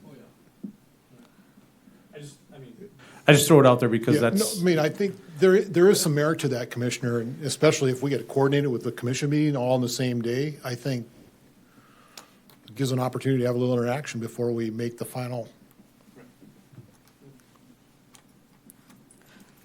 I like that idea. Mayor and Commissioners, we can sure add that to the program, to the plan, and if I understood correctly, the intent would be to have the interviews the morning of July 8th, that Tuesday, and then the successful potential recommendation would have an opportunity to interact with all of you at that regular meeting the evening of July 8th. In some fashion where you could put them through the ringer, ask them all sorts of questions, or he or she, however you would like to prefer. I just wanted to add, you were talking about, the experts, whether it's sheriff, et cetera, whether it's that list or the interview panel. I think another person to include would potentially be the fire chief, just because of how much they work together with public safety. I think that would be another, or someone from the fire department, and how they would interact with that group. Mayor and Commissioners, Commissioner Cleary, your comments are on point. Just before the meeting this evening, HR Director Schmidt and I had that very same topic. Without Joel's awareness, we were suggesting that because of the first responders and the need for police and fire to coordinate so intentionally, having our fire chief as part of this group would be very important. Joel does not seem bothered to be voluntold, so got a thumbs up. He's smiling. All right. Well, I think you've got direction, Jason. Okay. Thank you. You might as well just stay there. Yep. Consider request for approval of the indefinite delivery, indefinite quantity RFP for architectural services for the event center. Yep. So, Mayor and Commissioners, this is a follow-up on the last discussion we had with the event center and how to move forward on the 2025 capital improvements plan that was presented by Jeff Ubel and his team and ultimately approved by this group. The RFP, it was included in your packet. I can touch on any of the particulars if you've got questions, but ultimately, this is kind of a unique RFP for us, however, not totally strange for the organization. The Bismarck Airport runs with an indefinite delivery, indefinite quantity architectural services program currently. And really what this is, it gives the city a chance to work with a specific professional architect for a period of time to help accomplish a variety of task orders. And it's essentially what we received from Mr. Ubel at the last meeting was a number of projects that need to be accomplished to renovate and update the Bismarck Event Center. The intent of the IDIQ request for proposals would be to select that architectural team to work with the event center and city staff over the next 3 to 5 years to identify the projects from the capital improvements plan and then effectively manage those from contract management, inspections, design, and a variety of other tasks. So if you have any questions about the draft RFP, I'm happy to push that or happy to answer those questions. If not, this one has a really tight timeline, just a couple of weeks posted on the website. If everyone's okay with the way we have things tonight, we would post the RFP tomorrow with proposals due on June 2nd, interviews on June 6th, and a recommendation back in front of this group on June 10th with hopes of having that contract executed within a week's time. So by mid-June, we would have an architectural team shepherding these projects and really hitting the gas pedal so we can start making the improvements that have been identified for the event center facility. Commissioners, questions? Or what's your Move to wishes? approve is presented. Second. Any discussion? Hearing none, we'll call roll. Commissioner Risch? Yes. Commissioner Zenker? Yes. Commissioner Connolly? Yes. Commissioner Cleary? Yes. Mayor Schmitz? Yes. Item K, consider request to receive legislative update, and I'm not sure what the direction to staff would be, but I'm not even sure. Just, I think, some form of update if there's any questions. Mayor and Commissioners, I just wanted to bring your attention the spreadsheet that we used throughout the legislative session. The far right column in every case is the disposition of the bills as they sit today. When I updated this particular document, there are some bills that have yet to be signed by the governor. One in particular is the one that we've spent a lot of time talking about, House Bill 1176. That is the property tax bill. What I can share with you on that particular subject, both the North Dakota League of Cities and the North Dakota Association of Counties will be working to essentially provide a uniform interpretation of 1176 and how it should be implemented statewide. I'm a little hesitant to get ahead of any of those organizations for fear that we may incorrectly or misinterpret some of the intended language provided by the legislature. So as that information becomes available, we will certainly bring it forward to this commission. I know we've got citizens, staff, and all of you are very interested in all the details and how it becomes implemented. I guess big picture analysis, as many have heard, 3% cap on budgets year over year. And the primary residence property tax credit, I believe, was identified at $1,600 per property, per individual, per residence, per primary residence. Yep. Yep. So if you have any questions about specific bills or how they ended, I'd be happy to try and address those. If not, I know we've got one other item on the agenda following this one as well. So. No, we're good, okay. Okay. Thanks, Jason. Thanks, Commissioners. Okay, receive presentation and have discussion with strategic planning consultant Patrick Ibar. Did I say that right? Ibarra? Ibarra. Ibarra, okay. Sorry. Mayor and Commissioners, as you are aware, strategic planning has begun, and I believe every one of you have had a conversation with our consultant, Patrick Ibarra. He's been very busy over the last month, speaking with you all the directors, and got in town on Monday and has already had meetings with the steering committee and 6 employee input meetings, and then we'll have another steering committee meeting tomorrow. So the goal of this conversation tonight is to identify challenges in our community and within our organization to get a general consensus on the direction that we're going with the strategic plan. So with that, I'll let Patrick come up and I'll set up an easel for him. Thank you. Good evening. I'm Patrick Ubar of the May Gerando Group. I had a chance to speak with all of you. As Doug said, I've been here since Sunday night, had a meeting with the steering committee on Monday, had 6 employee focus groups. I think I met with about 120 employees, cross-section, frontline people. The reason we're meeting with frontline people is they give me a version of what's going on actually outside the building, if you will, out in the field. But let's step back here for a moment about strategic planning. You all are familiar with it, I think, the history, but just a quick overview for those maybe watching at home. The city adopted their initial strategic plan in 2012. It was implemented. It was updated in 2019. Change happened. The pandemic happened. There was turnover among the commission, turnover among the administration, turnover among many directors. Momentum was sort of paused, like a lot of things happen. Sometimes things were kind of shelved for a little bit. Lost some momentum. All that change happened. The city went out earlier this year for an RFP. I was fortunate to be selected. You're now doing an update. Now, this update is different than traditional updates, as we talked on the phone. This is not going out to the community. What sort of new goals do you want? What are new objectives? What are new items that they'd like to include in the update? This is really looking inside the organization. How do you increase organizational capacity to execute the strategic plan? There's no shortage of competing priorities, and we all know if everything's a priority, nothing is. So the opportunity for the steering committee, who will reconvene tomorrow, then I'll be back in June to meet with them, and then in August, late July, early August, the plan is to have the intent is to have the revised plan to you for your consideration in September for the adoption, and then implementation will ensue from there. There'll be goals and objectives and all that. The focus, though, is slightly different. So it's a little bit harder than a conventional one, and that's the desire by the city. I think it's kind of cool to do that, is to look inside the organization. You have many strengths. This is an opportunity to capitalize on those strengths. How do you execute services more effectively, more efficiently? I know those get used a lot, but sometimes those are just words on a page, and they sound good. I think the opportunity here is to really drive, what does that really mean? How do you improve services? How do you make them more effective? In light of the budget constraints that are coming down from the state, this is probably an opportune time for the organization to really take a hard look at its inventory of its service portfolio and say, how can it improve that? What I wanted to do tonight was just give you, I know it's been a long meeting, so I don't want to go on and on about that, but I wanted to get a sense from you. I've talked to you individually, but we've not had a session collectively where you all can hear from each other.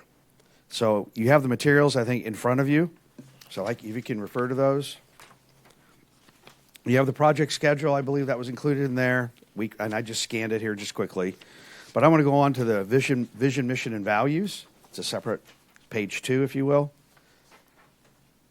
This was adopted. It was revised in 2019. The vision, and think of a vision as the destination you never achieve. A vision is poetry. The mission is plumbing, in short. The vision, for those that may be watching at home, so I'll read it aloud. Bismarck is a preferred destination for people who enjoy living, learning, working, and playing in a city with an enduring community pride. We embrace our rich heritage, economic opportunity, and lifelong learning to cultivate a healthy and sustainable environment, fostering opportunity for all. Well said. A lot of good stuff in there. The challenge is people don't remember it. And if the vision is not memorable, then it's likely not being utilized. So the steering committee likely will edit it, make it concise, clear, and compelling. It should be both inspirational and aspirational. It should drive decisions. Fundamentally, a strategic plan is to help you filter through some decisions to say, does this match up? Is this really where we want to move the community? Because a vision shared is not the same thing as a shared vision. So and the vision really is a conversation starter, which is counter to what some people think. They think it should be check the box, answer all the questions. I would offer to you it should create conversations among your colleagues, among the community members, among staff, so people go, what does that really mean? Well, let's talk about what that really means. So it creates conversations. It's kind of counter to what most people think about a vision. But my sense is there's going to be some editing to that because it should be memorable. Because, again, if it's not memorable, people aren't using it. And if they're not using it, it has no value. On to the next one, mission. A mission is how you get there. And this is really for the city workforce, referencing the mission statement. To provide high-quality public services, let me pause there. High quality. As I say, no one aspires to be average. So high quality denotes to all of you and to the community what you're doing the ordinary in an extraordinary way. That's high-minded. It also sets the bar pretty high for the organization, that it's not just doing it enough, but it's doing it exceptionally well. to provide high-quality public services in partnership with our community, so you're collaborating with them, you're listening as well as responding, to enhance our quality of life. And I would offer to you, local government is a facilitator for a better quality of life. I would also offer to all of you, as elected officials and staff, you're all community builders. And strategic plan is trying to help you be more intentional about what you're doing. I would, again, offer to you the best days for Bismarck are in front of you. They're just not a guarantee. The last thing that this community is static. So what got you here may not get you there. It is changing demographically. It is changing, obviously, geographically. So you're trying to be mindful, and we know in government it tends to be reactive. So think of strategic planning as you're trying to be both proactive and responsive simultaneously, trying to anticipate some of the trends and get out in front of some of those, as well as how do you stay relevant today when the world is shifting underneath you. And the challenge most communities are having, I have clients coast to coast, is social media has become the bulletin board of democracy. And that's not helping communities because it's pulling them and pushing them in directions that they're trying to satisfy this evolving constituency, which is really challenging. And it's not going to get less challenging. It's probably going to get more challenging. So how do you contend? How do you counter that? That remains to be seen. So the mission and vision. And I would ask you to think about when you think about the role of the community, the role of the city. Are you in the cost business? Or are you in the value business? Because you can lose weight, but you're not always healthier. So it's not hard to shrink the role of government.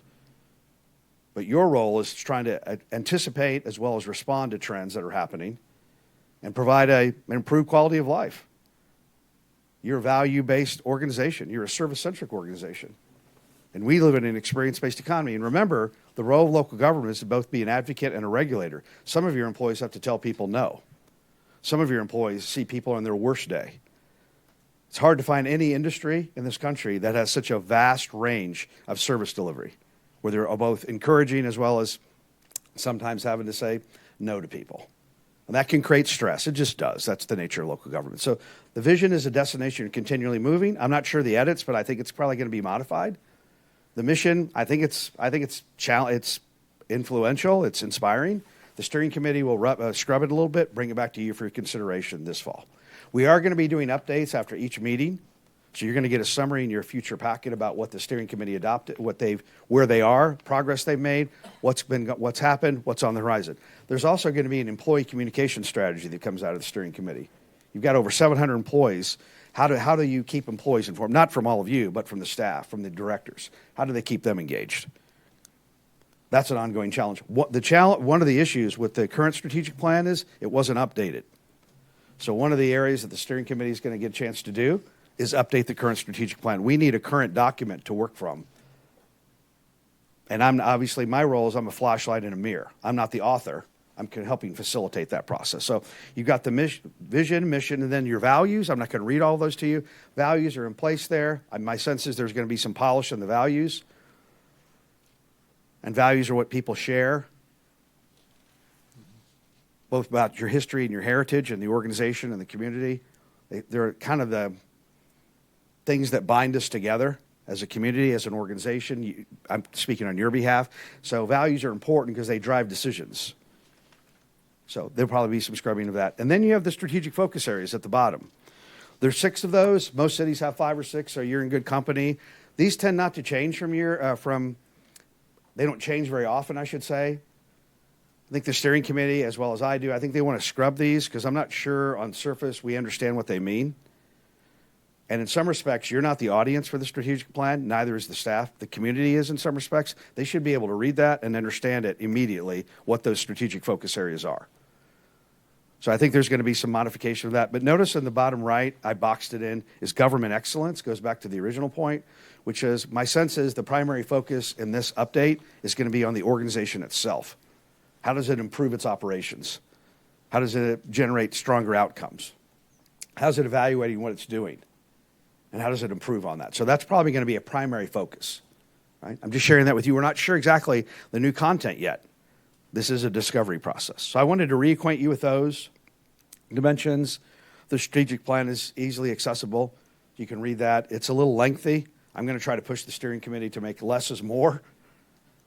And also encourage Jason and Doug, and I've already talked about this, once it's adopted this fall, to do regular updates. to do updates to all of you, to have a place on the website, to have a dashboard. So it's continually being used and referenced as a decision-making device. I would even go so far as to say, and what I've seen with other cities that I've worked with, is to include it in a staff report like they've presented to you tonight. If the item is in the strategic plan, it should be referenced. That way it gives you a chance to see that what you adopted is being reinforced by decisions that staff is bringing to you. In other words, they didn't just make it up, but it came through as a result of your endorsement. So, on the next page, as I just went over a little bit, is the strategic focus area, just for your edification there. And my sense is, again, that's probably where the heavy emphasis is going to be by the steering committee, is flushing that out even more. What does that really mean? So some of this is not just going to be the what, it's the how, which is, again, some tougher sledding, challenging the status quo, pushing the organization. I have a saying, growth and comfort don't coexist, so this is going to be a little bit more challenging than just a typical update. I think the organization is poised for it. I definitely sense there was excitement among the steering committee and the employees I met with. People are on the verge of saying, yeah, let's keep building on what we're doing, and we see more change in the air, so how do we tackle this? I think that's an exciting opportunity. Next, what I'd like to do is just real quickly, I know it's getting late and you have some other items to discuss, is I'm on page 4. I just wanted to walk you through quickly and ask for your feedback. You know, the community is changing. This is called what I affectionately call headwinds, going for examining the present and looking into the future. I forgot my crystal ball, so I'm not sure what we're going to look through, but part of what we're trying to do is look beyond the next fiscal year. Strategic planning has a longer time horizon, at least 2 to 3 years. Most cities do not do 5 and 10-year strategic plans anymore for a number of reasons, because the further out in the future you go, the more uncertain it is. Most of them do 2 to 3 years, other than capital improvement plans or facilities, which you can sort of manage differently through different lenses, but strategic plans tend to be 2 or 3 years. So I just want to walk you through this real quick. In the middle is an acronym. It's VUCA. It stands for volatility, uncertainty, complexity, and ambiguity, or another day that ends in Y. So it's disruptive, right? It's change is happening. And going clockwise here, starting at the top, politics and citizen activism. We're definitely seeing an uptick in that, both online and in person. It was evidenced tonight by the number of people that were here for that first public hearing. Everybody in this room still understands government's in the people business. You obviously saw people here by choice to express their point of view. Some spoke, some didn't, but we definitely see an uptick in politics and citizen activism. The challenge still is, how do you make it compelling? How do you make government compelling to people when it's not directly impacting their quality of life? That's an age-old conundrum that cities across the country, I would contend, all levels of government challenge by, but we definitely see that increasing. COVID-19, we're still dealing with the impacts of that. Who knows? It was transformative in some ways. Maybe it was about 5 years ago, we didn't even know what the term curbside pickup was. So think about how it's changed our habits. I'm just sharing that with you, right? Think about how it's changed our habits. And some of that was, it's embedded now in our lifestyle. It didn't just sort of go back to the way it was. The economy, our consumption habits, kind of building on COVID, what we're buying, where we're buying it, how we buy it. And in some respects, the city is a cashiering service. So how you're providing service accessibility to residents to purchase things online or in person. So I think the steering committee is going to take a hard look at your e-commerce strategy, how you're transacting business online. Shifting demographics. I just got an email. Ben, you sent me an email yesterday, right? What did we see about the demographics in Bismarck? The average age is, I think, 39. So you're trending. We're going to also take a look at what's the median age of your workforce, because 60% of the U.S. workforce now is under the age of 40. Ponder that for a minute. So you're an employer and you have over 700 employees. So looking at the organization, the demographics, and to young people, it's life-work balance, not work-life balance. And your community is community's trend, and younger residents have different appetites than older residents. Not better or worse, it's just different. As I say affectionately, cities don't build tennis courts anymore. They build pickleball courts. I assume there's some pickleball people in the room. I'm married to a pickleball player, and I'm just sharing that with you. Change is happening, and I would ask you to think about your residents, and I'm going to push the steering committee in this direction. I don't have to very hard because I think they're already there, is to look at the community not simply as residents, but demographics and their appetites. So that's changing. The service delivery, what you do and how you do it. My sense is maybe an outcome of this update is the city's going to explore more what its AI strategy is going to be. And that's becoming more common. More governments are trying to get a handle on what's AI, how does it impact departments, and it's not simply going to come out of IT. It's going to come out from all departments, how they're leveraging AI. So that may be an outcome of this. We're just not sure, right? But I think that's going to happen. Legislation and legal, it was just evidenced by Jason's update, the state legislature, their role. And what you do sometimes is heavily regulated, especially in the utility industry. Some of that is passed through costs to your ratepayers through federal and state regulations. So you're trying to contend with that. Where's the world going? Or how do you navigate that? And then the final one, social media. So this is all being disruptive. I'm curious to find out, maybe from your vantage point, what you're hearing from businesses, what you're hearing from residents. What's concerning them about the future of this community? What keeps you up at night? Because we want to try to understand that as we go into this. The steering committee is going to do the same thing, but there's changes happening underfoot in many different ways, and we're trying to make sure the strategic plan, especially internally, is looking beyond the obvious. And how does it position itself as a credible community builder? So I'm curious to know from whatever you'd like to share tonight, what you see, or some things that you hear from residents or business owners. Anybody want to share? I mean, I shared with you my version. I'm just curious to know maybe what you see. So I think by us focusing internally, we're going to create some of this, but it's the ability to deliver service to our constituents in I use the word efficient, but maybe better is quick manner without barriers. Without barriers? Yep. Or reduced barriers. Okay. I mean, if you talk about business, that's what we're all looking for, those of us who are in business. Right. We realize there's got to be regulations around that, but how do we develop that but that's also good, I believe, internally created too, because it's how do we reduce the barriers internally? If we reduce them internally, we're going to reduce them externally. Mm-hmm. And that, I would offer to you, that's kind of challenging the organization's own assumptions. Kind of getting past that, we've always done it that way. Yep. Questioning that, putting that on the table. And I always advise my clients, the first question you should ask before you improve a process is, should you even be doing it? That invites scrutiny, and I think those are healthy, right? It's not a criticism, it's a critique to evaluate that. What else do you hear from businesses, residents, neighbors, in your walks around the community? What are people concerned about? They want amenities. Okay. And the question is, how do we deliver those in Right. a cost-effective manner? Right, because they worry about costs. Yep. Mm-hmm. I think that's a piece you can, like, when you talk about the shifting demographics, like the importance of aging in place and being able to age in place and having those amenities and them being cost effective, but then also saving a space for the future generations and wanting them to be here. So, like, finding that balance within our organization so that it can reflect externally. Excellent point. I mean, you are trying to contend with a lot of forces beyond your core services. I think it's important in your role as community builders, and we're going to definitely unknot this in the strategic plan update, is to make sure that there's an awareness between the problems you can fix and the issues you can only manage. Because sometimes government gets in the business and it overpromises and underdelivers. So I think it's trying to say, what's the role of the city? I would contend you're always in the car addressing it. It's just not always a city employee that's the face of that solution. Sometimes you're partnering with another jurisdiction. Sometimes it's a nonprofit. Sometimes it's the private sector. But you all know people will show up and talk to you because you're more accessible. But how do you respond to that, I think, is always a challenge. There's always more demand than there is ability to execute those services to meet that demand. That's not unique to Bismarck, but you're trying to figure out what is your role. Yeah. And gets a little knotty. So how do we do more with less? Yeah. I mean, it was kind of the... I'm sorry. I get comments about the homeless problem we have in affordable housing, that sort of thing. And they go hand in hand. Yep. I have clients coast to coast, and those two have been most prominent in the last several years.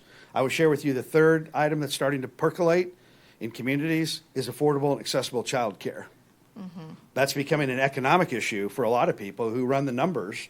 I'm sure you saw the numbers of people that left that business during the height of COVID, most who did not go back. So that's becoming you hear from employers, I can find people, but then they can't find childcare to come and work for me. So how do you address that? It can be vexing. Other comments? Yes. Somebody challenged me a while ago, and they just said that in the last 30 years, they didn't see significant change to their quality of life in this community. And I've been asking that of people. They see costs going up exponentially, but they don't see the benefit on the other side. So at some point in time, they're just saying, stop spending. Yeah. I would say this with admiration and respect. Most local governments across the country have not done a very good job of marketing its success to its own residents. So people assume things are just automatic. Bismarck's a lot of things. Static, it's not. You're a 24/7, 365 multi-million-dollar enterprise.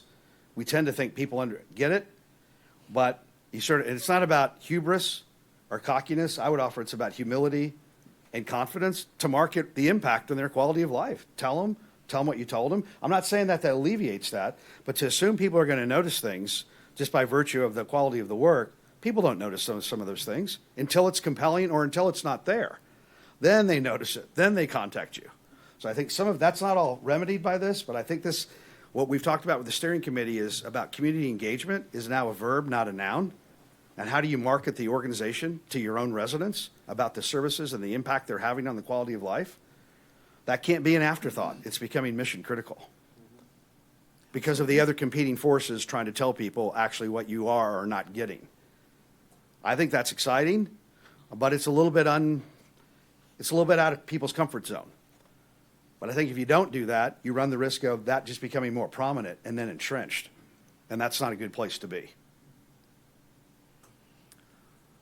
Any other thoughts? I mean, I think to your point, with the communication, our team works really diligently on that, but I think that it's something that you see local government not having to do as much, and now all of a sudden with the social media presence and the accessibility that people are looking for from their local government, I think that just will continue to play a bigger role for us and how we engage with the public.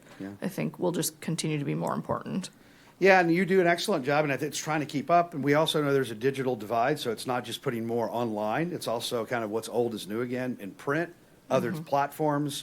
So what is the social marketing strategy, and how do you use social media, and how do you communicate? I think that's going to be flushed out. And that may be very, very well, it may turn into a high priority that the organization embraces, commits resources to doing on a regular basis, not just, oh yeah, it's an afterthought. So. Well, let me move on to the last one because I know you have, and if you have more to share, please let me know. We'll be coming back to you at some point in the future. The next page I spent a lot of time on. That was sarcasm for those that can't see it. The page is blank. But it's desired outcomes, right? Part of my role is to manage expectations.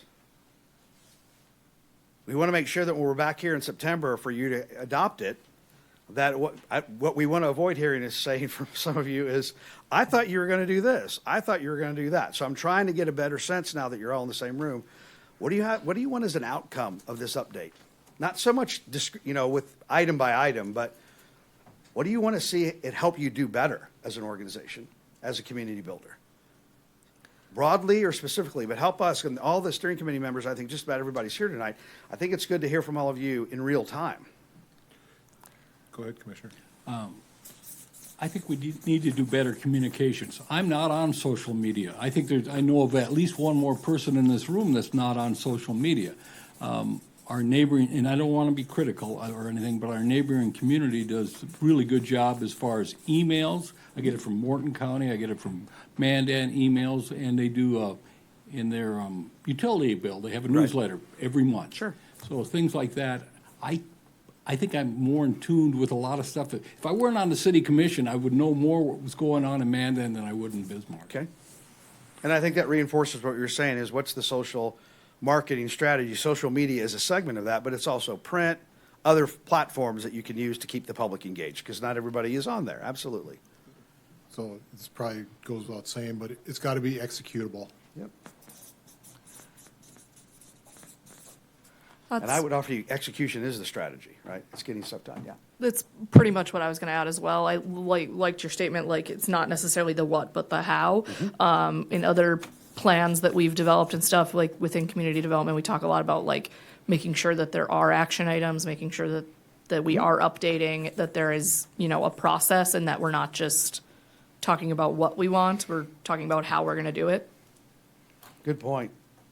People often have an appetite for change till they see the menu, because it obligates people to do things different and do different things.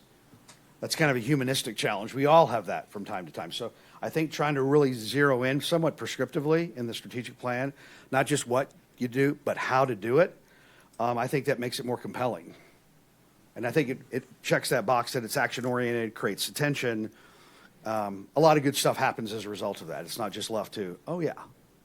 So then you mentioned it earlier already in your comments when you led up, but reporting back. Yeah. Like, how are we progressing?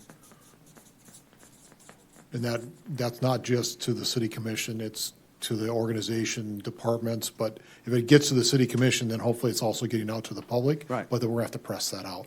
Yes. Increasingly more organizations are doing more, they have a whole dashboard set up on their own website to give regular updates for people that want to monitor it. So it's become more of a priority, not buried in some sort of document that people have to go look for. Because we know that's not always easily done. So keep it in front of people. You, staff, the community, make it a steady diet of that. That's not, it's just different. Just a different way to do it. Any other outcomes you want to see happen as a result of this? I'm glad you've had engagement with 100 employees already. Yeah. Or more. Yeah, some really talented people, even though they're Viking fans, but they're really talented people. I'm originally from Kansas City, go Chiefs, so I have to always plug them. But yeah, we've had some really good input.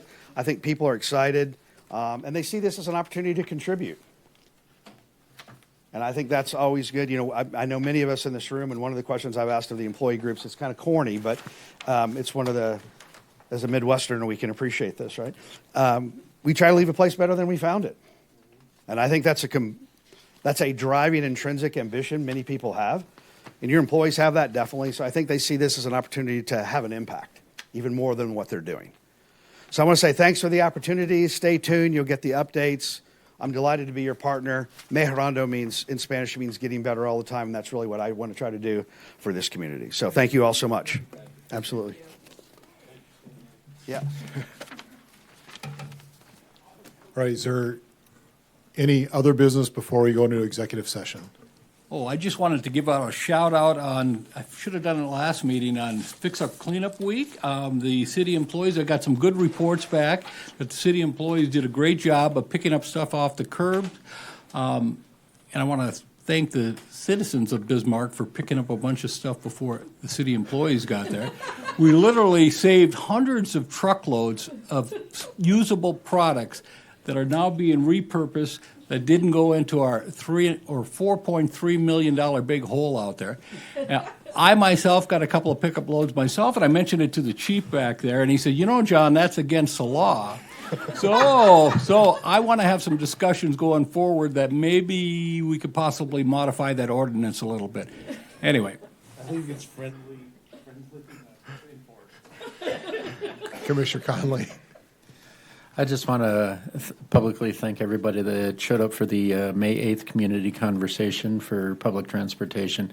It was a very lively and a lot of ideas shared, and we got steps going forward. The reason why the mayor mentioned, and rightfully so, we couldn't get a memo out on the conclusion of our subcommittee is that we do have steps going forward, and we'll share those more in the next meeting. But a lot of information was shared, a lot of people showed up, and we're making progress in a good, positive way. Any other business? If not, I would entertain a motion to go into executive session. So moved. I think we have to, You got to really read. do we have to read it to go into executive session? Move to go into executive session underneath North Dakota Century Code Section 4404-19.2 regarding contract negotiation strategy under NDCC Section 4404-19.1. Second. Call roll, please. Commissioner Zenker, Yes. Commissioner Connolly, Yes. Commissioner Cleary, Yes. Commissioner Vish, Yes. Mayor Schmitz. Yes.